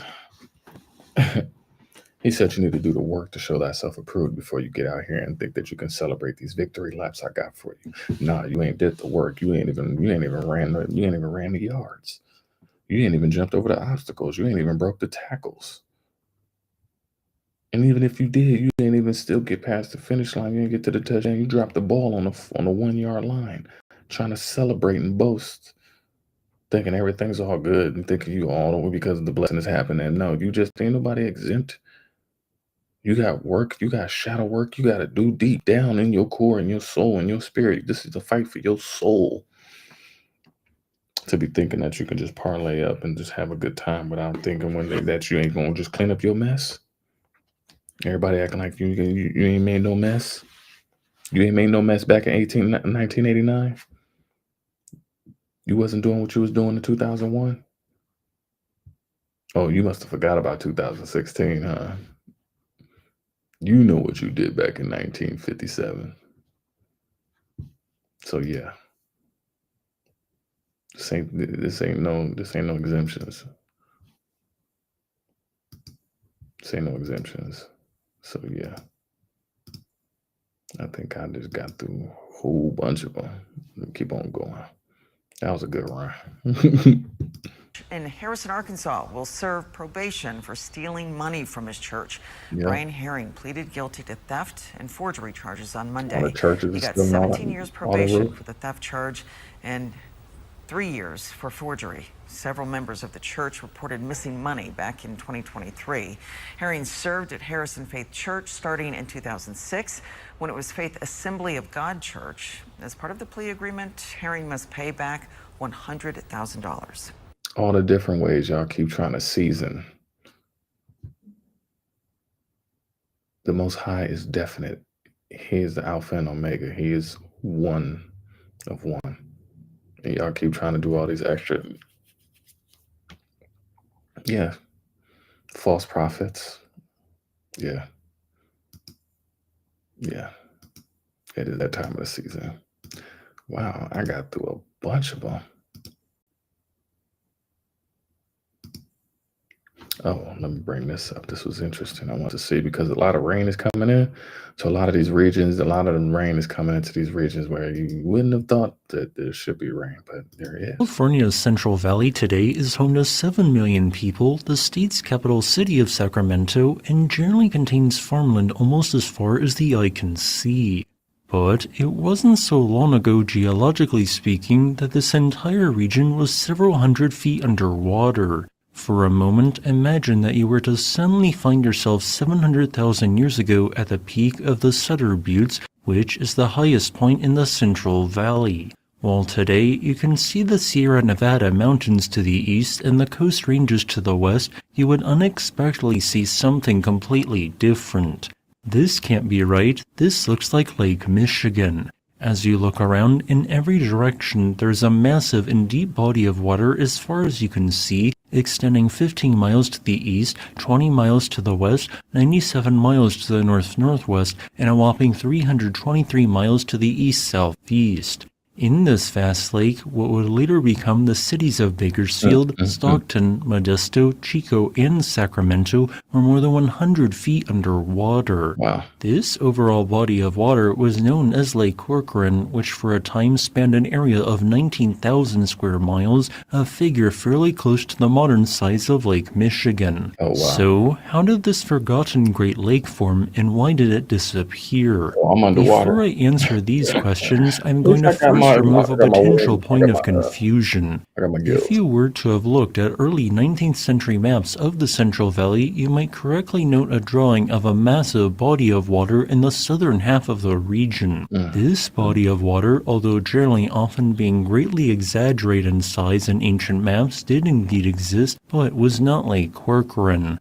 Instead, it represents a completely separate 805 square mile lake known as Lake Tulare, which almost completely dried up in the 1890s due to water diversion by residents for agriculture and other purposes. Which, while technically a remnant of a portion of the original Lake Corcoran, you can see the vast size difference between the two. At the present, when precipitation falls in California's Great Valley, if it is not used by various plants and animals, it will eventually end up flowing west into the Sacramento Valley, going into the San Francisco Bay, and eventually ending up in the Pacific Ocean. As a result, no large lake forms. For many millions of years prior to Lake Corcoran's formation, there continued to be one or more outlets where water would exit this basin, mainly to the south. However, something changed approximately 2 million years ago as the motion of the San Andreas Fault carried much of what is the modern Coast Mountains with it, moving about 35 kilometers or 21.7 miles every million years. As a result of the high motion of this tectonic plate boundary, the drainage to the south was either blocked or had its highest point rise significantly, meaning that now there was no large area pooling water could drain through. As a result, over a prolonged period of time, since more water from rain and snow flowed into the Central Valley than naturally evaporated, a lake grew larger and larger. Lake Corcoran existed between 758,000 and 665,000 years ago, although its size did fluctuate over time due to climate variations. What led to the disappearance of this lake was erosion, which occurred at what is now the modern Carquinez Strait. Eventually, a pathway was created by this erosion, causing lake water to start draining away to the west. While this started slow, it quickly snowballed in size to become a major flood involving a wall of water more than 100 feet high. It thus did not take very long for a deeper and deeper canyon to be carved away 665,000 years ago, creating the Carquinez Strait and eventually leading to the almost complete disappearance of the overall lake. As a final See, and I love watching this because you never know where you're living. That's research I wouldn't have just gone on and done. I would have did it myself, but, ain't no better day to learn than now. And it's the Most High showing me this and having, because I'm about to go on the other side of the coast in a couple of days, y'all. And I'm in that whole lake. Not smack dab in the middle of it, but I'm right there. So to see how far I am, even just from what he was just showcasing right now, that ridge. Literally, I'm inside of a water bowl. And that's interesting because he's saying that with the moving of the tectonic plates fault, it's like it just locked it into place, Find other buildings down to our cities to remove resources and take the land. Yes. Yes. They locked this down and drained it and removed the people of the lands and did what they did to these lands. And it's interesting, it is the Most High removing me from this place to drop water. Because there's going to be crazy storms coming this way, y'all. There's crazy storms coming this way, and I'm going to be out of the mix of it. It was like the storm that was the quiet before the storm. And it kept saying about the El Niños and La Niñas and the amount of frequency of the activities that's going on in this region right now. So the Most High definitely knows how to shift me around and shuffle me around to be able to see things before they occur. To be there to witness before it happens and to be able to see it after is amazing. But yes, if you've driven through these places, you'll be able to see these. That's what they all look like. Look like big old bowls, or you see these little mesa of rock formations in the middle of of Arizona and New Mexico and Texas and Oklahoma and Wyoming and all of these different regions, Utah, Colorado. They all look like tree trunks that got big old giant tree trunks that got cut down. Mystical trees that look like they was from out of the movie Avatar. James and the Giant Peach. Jack and the Beanstalk. When you actually look up and you're actually that close to them, and you look and it's like, wow. That's like all praise because how small and minute I am. And it humbles me. It's like, I'm important. I'm significant, but no, you're not that important. You're not that significant, but I am in that instance, and that's significant. Just as every little thing here is. From the very cell to the very atom, everything was beautifully, divinely made and created by the ultimate architect to put all of this together. A beautiful, elegant thing that was done. And we living in times where people just being so blasphemous, like they did this, they did that, they created this, they created that, they discovered this, they discovered that, and just taking all this evil, diabolical, greedy claim to just destroying and desecrating and just horrible, man. But now, it's been coming around that mountain when she comes. It's been coming around the mountain when she comes. It's been coming around the mountain when she coming around the mountain. She's coming around the mountain when she comes. Yes, this is literally popping around that mountain. People are literally fucking around and finding out.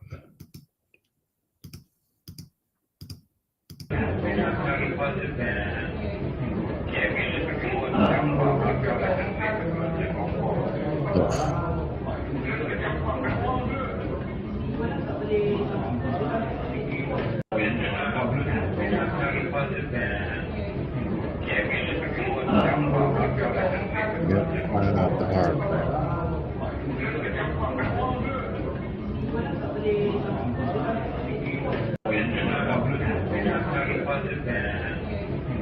Yeah. You got people who are doing the jobs. Yes.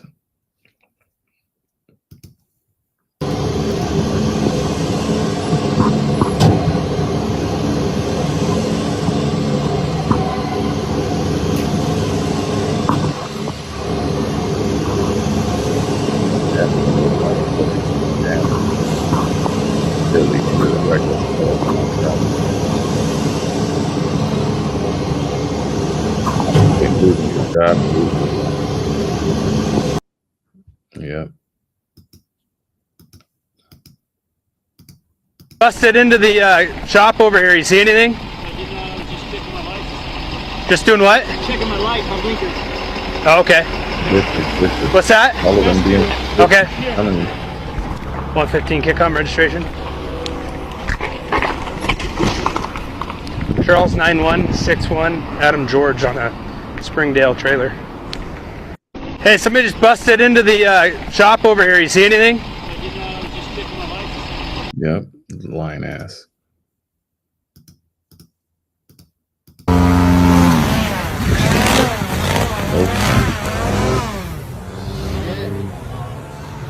No more fun. Literally gone.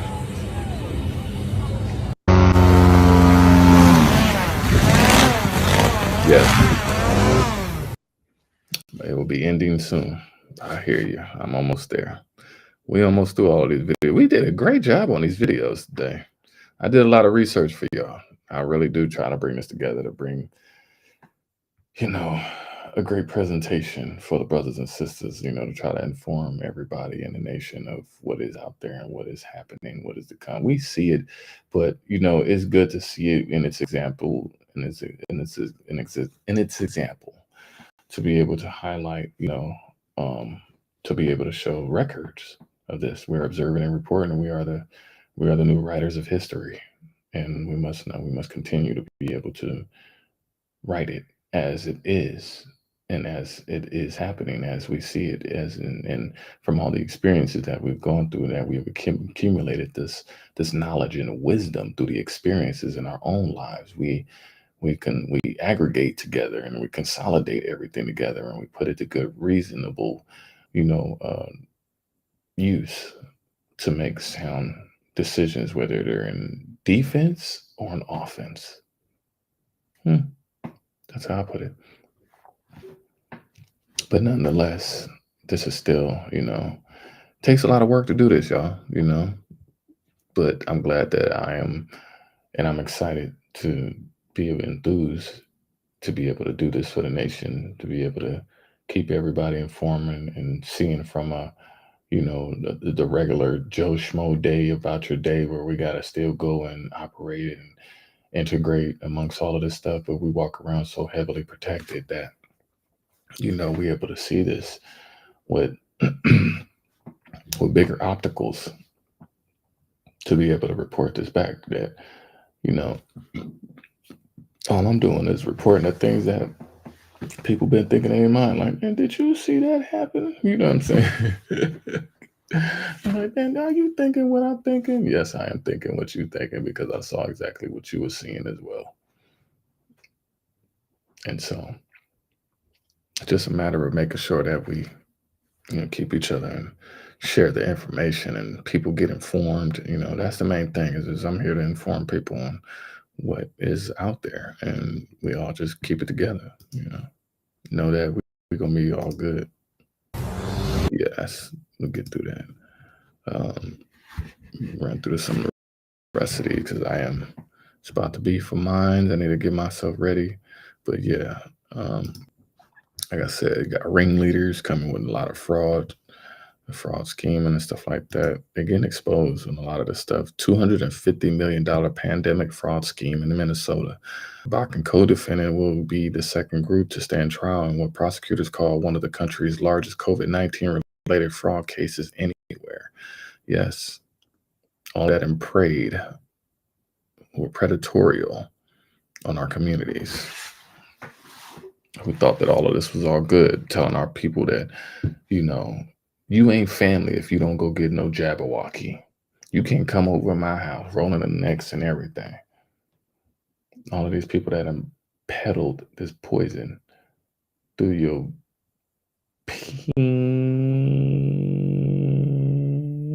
yeah, I ain't gonna say it. Just know that it is happening, and judgment is upon all those people who actually assisted in the taking of the trinkets, who have denied the Most High as he is, and turned his face. He didn't turn away from us. He turned away from everybody else. And I told a lot of brothers and sisters that just stop talking to me, family and friends too. Just stop talking to me, knowing that this is prophetic. We're in divine providence right now. These are not my words that I speak. I speak through the words of the Holy Spirit and the downloads they're giving to me. I'm all praise to the Most High at all times. This is not the edification. I'm not boasting and glorifying nothing else but what is happening as it. Am I reacting to it? Yes, but I'm not changing, putting no other spin, adding no other ingredients to it. You're going to get it as raw and face value as it is supposed to be. And that's important to maintain that integrity of that. So, but yes, you're starting to see all these ringleaders popping up. This is the great reveal. Yeah, let's get through the Karens, and then I think we're gonna shut it down. Because I'm gonna be driving across the country again. So I start Monday. So Monday I'll be going to go pick up the vehicle, and then I'm heading to. I might just go to Florida. I'm going to Florida. Who's ever in Florida, I'm coming to see you.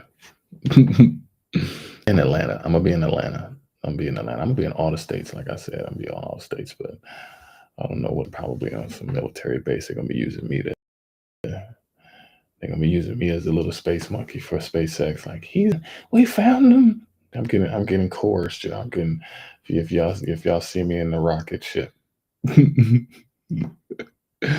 y'all see me in a rocket ship or something like that, in Kennedy Space Center.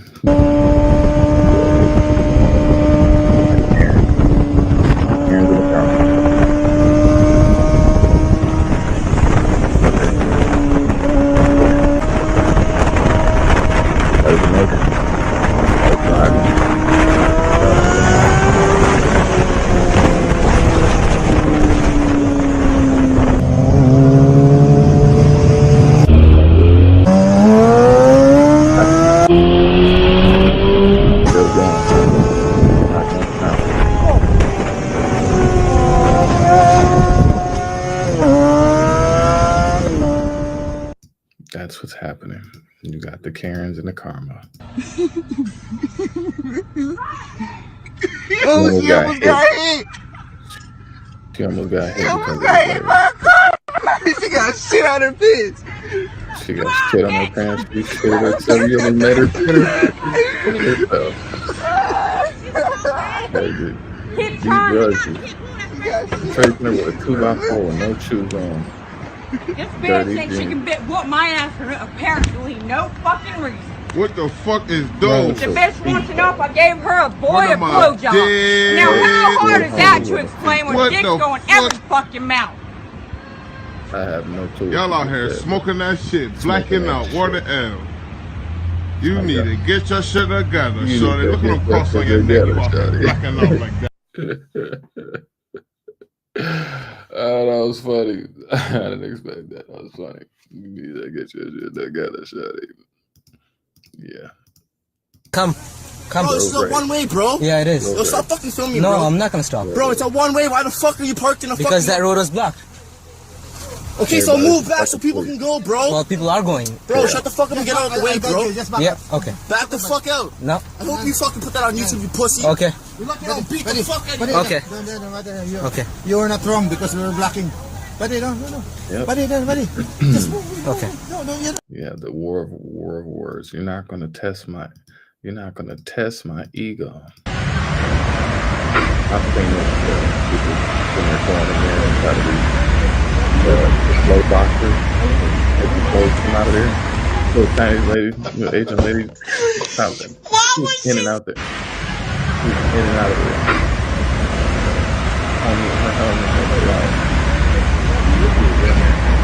Right out of there. Ran down and flipped down the block. Why was she? The out shopping for clothes is that bad. That's why when I do leave, I'll bring like some clothes or a pair of shoes, and I'll leave them out on the park bench for people. I do things that I don't even put on the gram, y'all. I promise y'all, I'll be doing stuff. That's why I'm just like, people know me across the whole country because they've looked me in my eyes like, damn, bro, you just really helped me out. You know what I'm saying? So yeah, I've helped people out across the whole country that, needed help. Brothers and sisters that I've seen out. If I could, I could. Before, obviously, I was helping people out that didn't look like me because they was in Jacob's troubles too, but that wasn't a large plethora. I wasn't in the business of helping every white man get back on his feet while my feet are still not under me. That's hustling backwards, homie. Can't help you. You can't help nobody if you don't help yourself. So I treat myself. I don't cheat myself, and I don't give. And if my cup is overflowed with love, it's always overflowing with love. Love is a beautiful thing that you can always give. Kindness is always a beautiful thing that you can give. Oh, but if I'm gonna give you all my money and I'm gonna give you my hoes, no, I ain't gonna do that. No, you gonna do it? No, I'm just playing. No, but yeah, it's just a wild, wild world out here. The wild, wild west. Yep. Get the fuck out my town! Yeah, he ran her over. Wow. Get the fuck out my town! He drove over her. That's the park hit and run. Why not fucking up? Leave it, man. Leave it. Leave it. Yeah, man. Leave it, man. Alcohol. Got a weapon. People got a weapon, and their weapon is their mouth. The mouth is the first thing to get your ass in trouble. It's the first thing to get your ass in trouble. What? You running your mouth? Bow. Everybody got a plan until you get punched in the mouth. I am not paying you for anything. I'm not paying you for anything. You are not getting paid. That is not acceptable. That's the word. It's all right. I've got it on video. I've got it on video. I've got it on video. If you think this is decent work. What, do you want an underlay at all? You want the underlay? That's 20 meters, wasn't it? Yeah. I know, but I got extra just because I thought you'd cut it. Look at the state of that. I can't have that. We didn't say we cut, mate. Yeah. Well, I'm not paying you because I'm not having that as a job. What do you mean? Yeah, just cut it. I'm not cutting it. That's what I've got you here for. Bitters, not slices. That's it. Are you for real? Are you kidding me? You said this on the phone. You gave us the dimensions. We put it up. We dig up. We put the sand in. We lay it on top. That's cutting. It's not our job. What's he doing? He's digging it up. He's got to dig it up to put the sand in. But you look at the state of this. Look at the state of my decking. What are you digging? If you leave it like that, then you've got a step to wipe your feet before you go on the decking, haven't you? If you don't want to cut it, then just leave it like that. I'm not leaving it like that. Are you for real? You can bloody cut it and do a proper job. I'm not having this. Stop digging on my garden. Keep going, mate. Don't listen to them. We've got a job to do. It's raining. Yeah, no. Job enough, yeah? Oh my God. Stop. Stop. She means that stop. That is going in the wrong direction. You see a lot of this going in the wrong direction.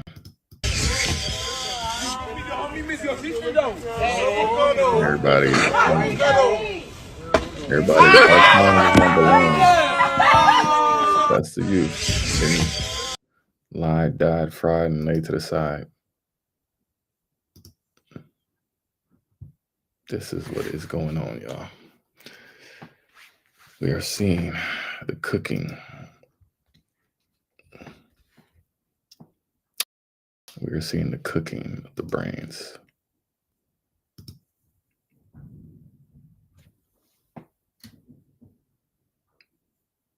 You are seeing the cooking of the brains of people. They're gone. The Karens is getting them out of here. You got people who are politicians. They getting stretched 95 years, federal prison. Getting shown, people getting shown the door. Mail fraud, wire fraud, all that fraud. That fraud is a strong word being used in United Corporations of America. Uncle Sammy don't like that. Lady Liberty don't like that. She doesn't like these things. And so now on the forefront are getting exposed. You're seeing faces that don't look like us being exposed, and they are the faces of crime now. You got brothers who are being daddies. You got women, black sisters who are losing weight, who are, naturally growing their hair out. And you got people doing things the way that they should be getting done. And so you're not seeing as many people. You still got the ones that still straggle around. Don't get me wrong. It still goes on. But that's why. Video of the arrests of 4 men accused of breaking into the home of NFL star Joe Burrow. And Will Reeve is here with that story and what was in that trunk. Good morning, Will. Yeah, that's right, Rebecca. Good morning. This is compelling video on its own and as evidence for authorities. The police found a luxury bag, a shirt, some tools, and a quite conspicuous hat. You're going to have to see this. This morning, watch the newly released body camera footage showing the moment police zeroed in on the 4 men suspected of burglarizing NFL superstar Joe Burrow's home. How you guys doing? On January 10th, an Ohio State highway patrolman had witnessed a group of men carrying what looked like suspicious luggage to a vehicle from a hotel. Do you guys have your IDs with you? When the officer pulled over the men, 4 Chilean nationals, 3 of them allegedly presented fake IDs. All 4 men are in the United States illegally, according to court records. Where are you guys headed to? In the country illegally. Orlando? Wrong way. Florida's that way. The man in the front passenger seat wearing a Cincinnati Bengals beanie, the team Burrow plays for. The officer bringing the driver to his squad car and telling the driver his car smells like marijuana. In Ohio, you can have a little bit, but we want to make sure that you have the proper amount. Is that okay?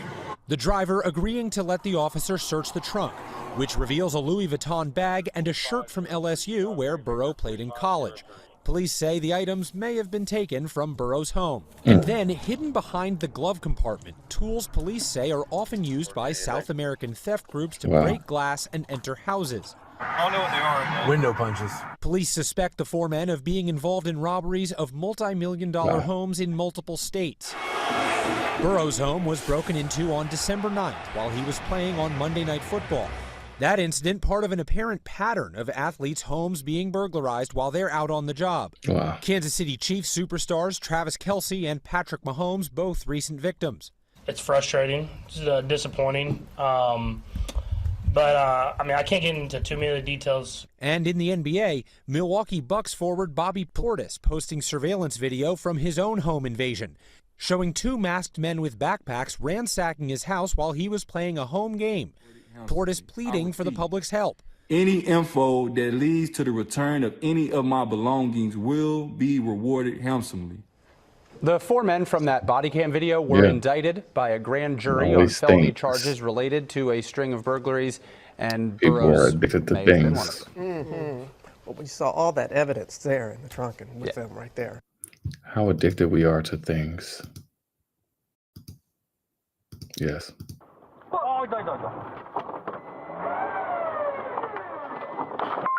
Angry bear. Angry bear. Yeah. The roar is back. The roar is back.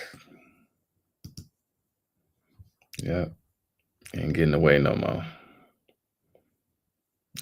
Ain't getting away no more, getting caught up.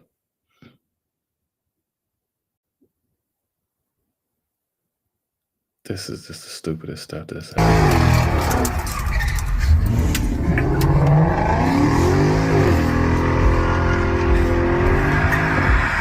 Oh, easy. Oh, shit. Yep. That's exactly what it is. It's a bunch of shit. And people are just losing control and they out of control. None but your average American police officer. People drunk out of their mind and wilding out. I'm telling you, that's how bad it is.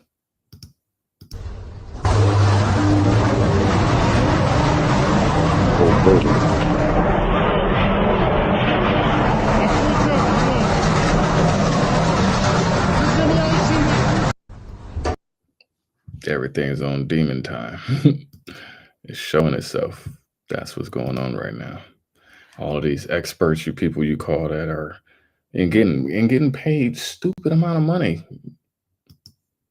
You know, that's the interesting part about all of this. It's like people getting paid handsomely for all of these chairs, all of these jobs. You know, nepotism and things like that, and then you get things like this. Internal Affairs documents show this all started the night of October 24th, 2023, when Deputy Marvin Morales conducted a, quote, suspicious subject stop. The report says he recovered drugs in a piece of tinfoil that he thought was meth. We now know it was fentanyl. He cited the suspects and left. A few hours later, body camera video shows another deputy finding Morales passed out on the floor of a bathroom stall. The report says Morales smoked the drugs out of a pipe, then collapsed. The other deputy administered multiple doses of Narcan, and Morales was taken to the hospital where he became conscious again.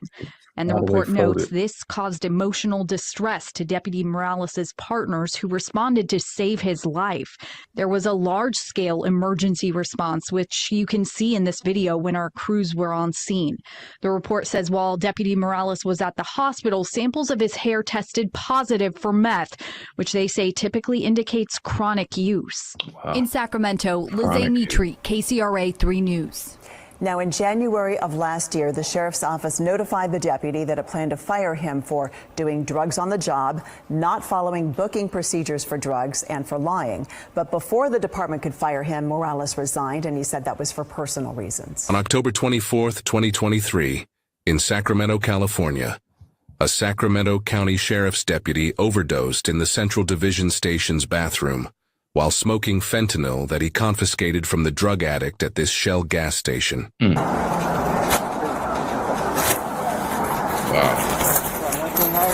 Everything's on camera. Transparency.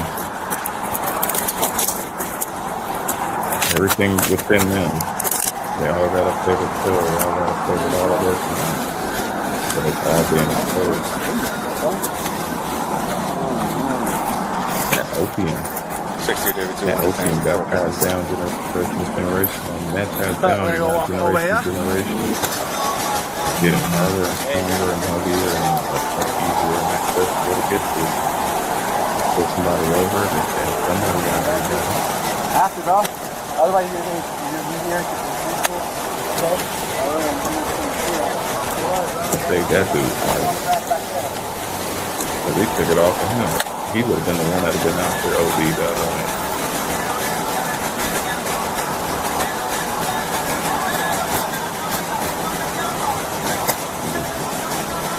Funny how our entertainment. What is this? What exactly is this? Pistol? Pistol? Pistol.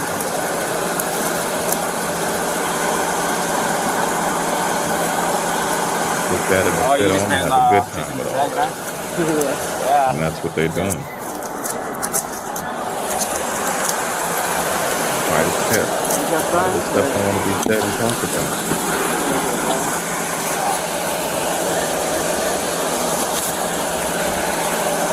All these topics I want to get talked about. They're getting talked about. Hey, Dan, I'm gonna give you a citation for this, okay? Can you imagine all the brothers that got pulled over and got their stuff taken? After, bro. And got hit with charges that couldn't even near. Okay. I was. You was, bro. But last time I saw you tweaking on the grass back there. And he just been messing with it and playing with it and everything. And he's putting it in the back seat.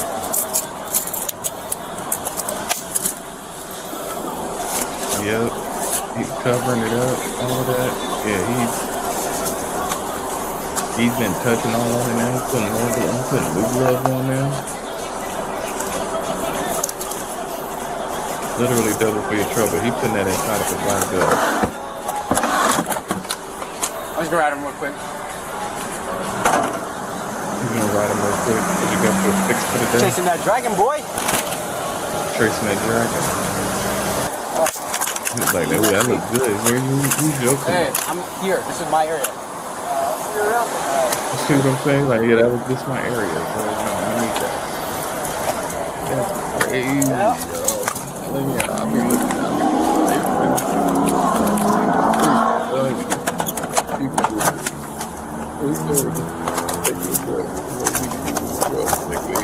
hold on. Very low volume, but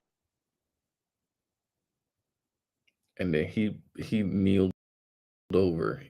His legs is bent like that. He's like, if you standing like this, he's laying down on his back, like he's He's in the he's in the But yeah, he's done off of fentanyl right now.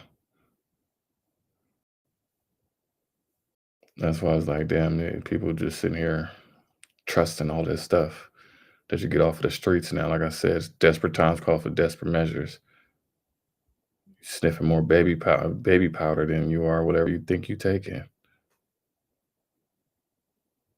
The amount of, let's see, ain't no telling how long he would have been in there. But he's all pressed up. He's literally like all his weight and the weight of the vest, the guns and the clears, and he got a lighter in his hand. The meth pipe right there. Yeah, he's. Yes, where my car's at. First Norcan apply. He's coming too. He's coming too. Leave that door open. He cooked. Morales, you good? Yeah. He's like been in that position. Get his vest off. Straight his leg. Straight his leg. His legs, yeah. He could have easily. Morales. Hey, Morales. Hey, drag him out. Drag him out. Drag him out. Drag him out. Hey, first Norcan's applied already. The shame and the shock that comes with all of Hey, this. the gun's still in there. Yeah, leadership that bad. Leave that door open so it airs out. And he gained his way into it. You know what I'm saying? And all I'm gonna just do is I'm gonna just write him up and find out what he's got. Like, it was the amount of corruption coming out. It's even leave that door the open. shame and the stuff that he has to go through for every single one of these people in every single industry. Whether it's the firefighters, whether it's ambulance, whether it's I got a second one if you need it. government officials. They all had that God complex. Every one of y'all had that God complex, but just definitely that. I hit him one already on his left nostril. Yeah. And that's when he came to. That's when he came to when they pulse. How's it got pulse? You got breathing? Huh? Breathing. Yeah, we're gonna leave it at there. This is what happens when you fuck around and find out. And these people are fucking around and finding out in a very, boy.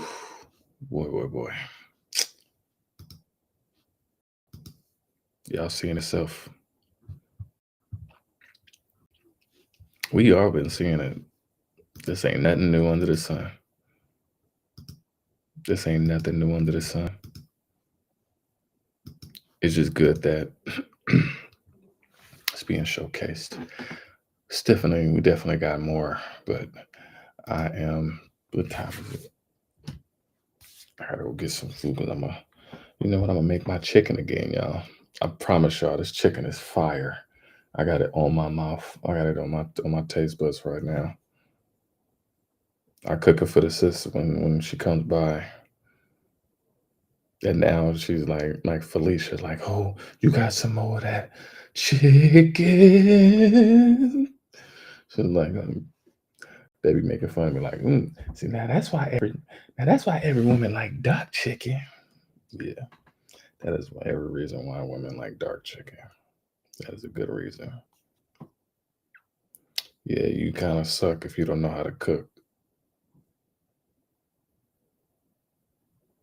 Yeah. You got people that are trying to come back around now. And they seeing that the whole new world is changing. The last 5 years I've been telling people, man, got family and friends. Are they even family and friends at this point? I'm just giving it as a title that but as the world spins, it's like, man, you ain't no family, you ain't no damn friend. Prove it or move it. Show me something. Let me see what you're talking about. Put them up. But you're seeing that do they love thy neighbor? Do they love thy neighbor when the devil's next door? And you're starting to see all of the ramifications of all of these things happening right now across the lands and in their own neighborhoods. And it's a lot of treachery. It's a lot of diabolical turning back on your neighbors wanting to hop in up. How did he even get into your house? That he's pulling down your teenage daughter panties. Like, that's like, the amount of diabolical clever is it's the portals. It's the demons that have come and it's the ancestors that are waking up across the lands that are being liberated and coming out like Ghostbusters, overtaking these people of these lands. People don't realize you come from a string of somebody that did something wrong. And you may want to keep on holding on to that flag. I ain't even do nothing. It ain't you that had to have done anything. It's your fathers that started from the beginning, the very beginning. And you're just the only one left at the IHOP who has to foot the bill right now, plus tips. That's what's happening. 83. You are the ones left inside of the Applebee's with the very large bill, plus tip. So you are having to eat the whole cost of what came before you. And that means that everything you thought that you was winning is a loss. Everything you thought moving forward is going to be luck. It's really unlucky. And you might not want to believe it, but your reality is making you believe so. That's what's partaking right now, is that people's realities are making it so. You're seeing people that look like 55 years old and they're only 27 years old. The amount of people I see outside, homeless, living in parks right now. These parks out here are overran, y'all. Under every bridge, just like I showed you that encampment. There is encampments everywhere just from me just driving around. But yes, this is what we see. And you know what I see? I see me cooking me a nice little plate of this food. I promise y'all, I'm going to open me up a little shack. I'm going to open me up a little restaurant, some food, something. Because I got some things I need to get out there. This is the year working. We working. And we're going to continue to keep working, like I said. Stay tuned. We're going to have more for y'all. And I just wanted to tap in with y'all and, get back to it, because I know I'm going to be on the road. I'm going to be on the road driving, so I'm going to be reporting to you live. So it may be, the connection may be in and out. I may be driving through a dead zone or something like that, but I may drive past some locations where there may be some spiritual context. I might want to go back through. No, that's way out of the way. See, that's crazy. But it's dependent. Either I'm going to be driving to Arkansas. It looks like I'm going to be driving straight to Atlanta and to Florida. Well, I'm going to be in Atlanta and then Florida. But I don't know if they want me to go to Arkansas first and do that. So we'll work out all the logistics. But I might go to Vegas. I might go to, wherever I want to go, wherever the ball flows. But yeah, man, shout out to everybody. Please keep sharing the love and the light and the knowledge. That's what we're here for. We here for the education and to have a little chuckle at the same time. So I want us to keep on chucking along and keep on, staying positive. I'm working on a bunch of stuff, so I hope you guys working on stuff too. But yeah, we're just gonna tap out and we'll give me something to eat. And yes, y'all enjoy the rest of y'all Shabbat. I love you guys. I love you guys. I love you guys. Know that I love you. I'm so happy for you. I'm giving you your flowers because you're here. You made it. I promise you that the storms didn't last. And now you're in your blessing. Don't celebrate before you get over the finish line now. This the work. This is the stretch of the extreme encouragement. And I'm trying to keep you locked in, focus. So, but much love, Greece, inherent Greece. Just let your soul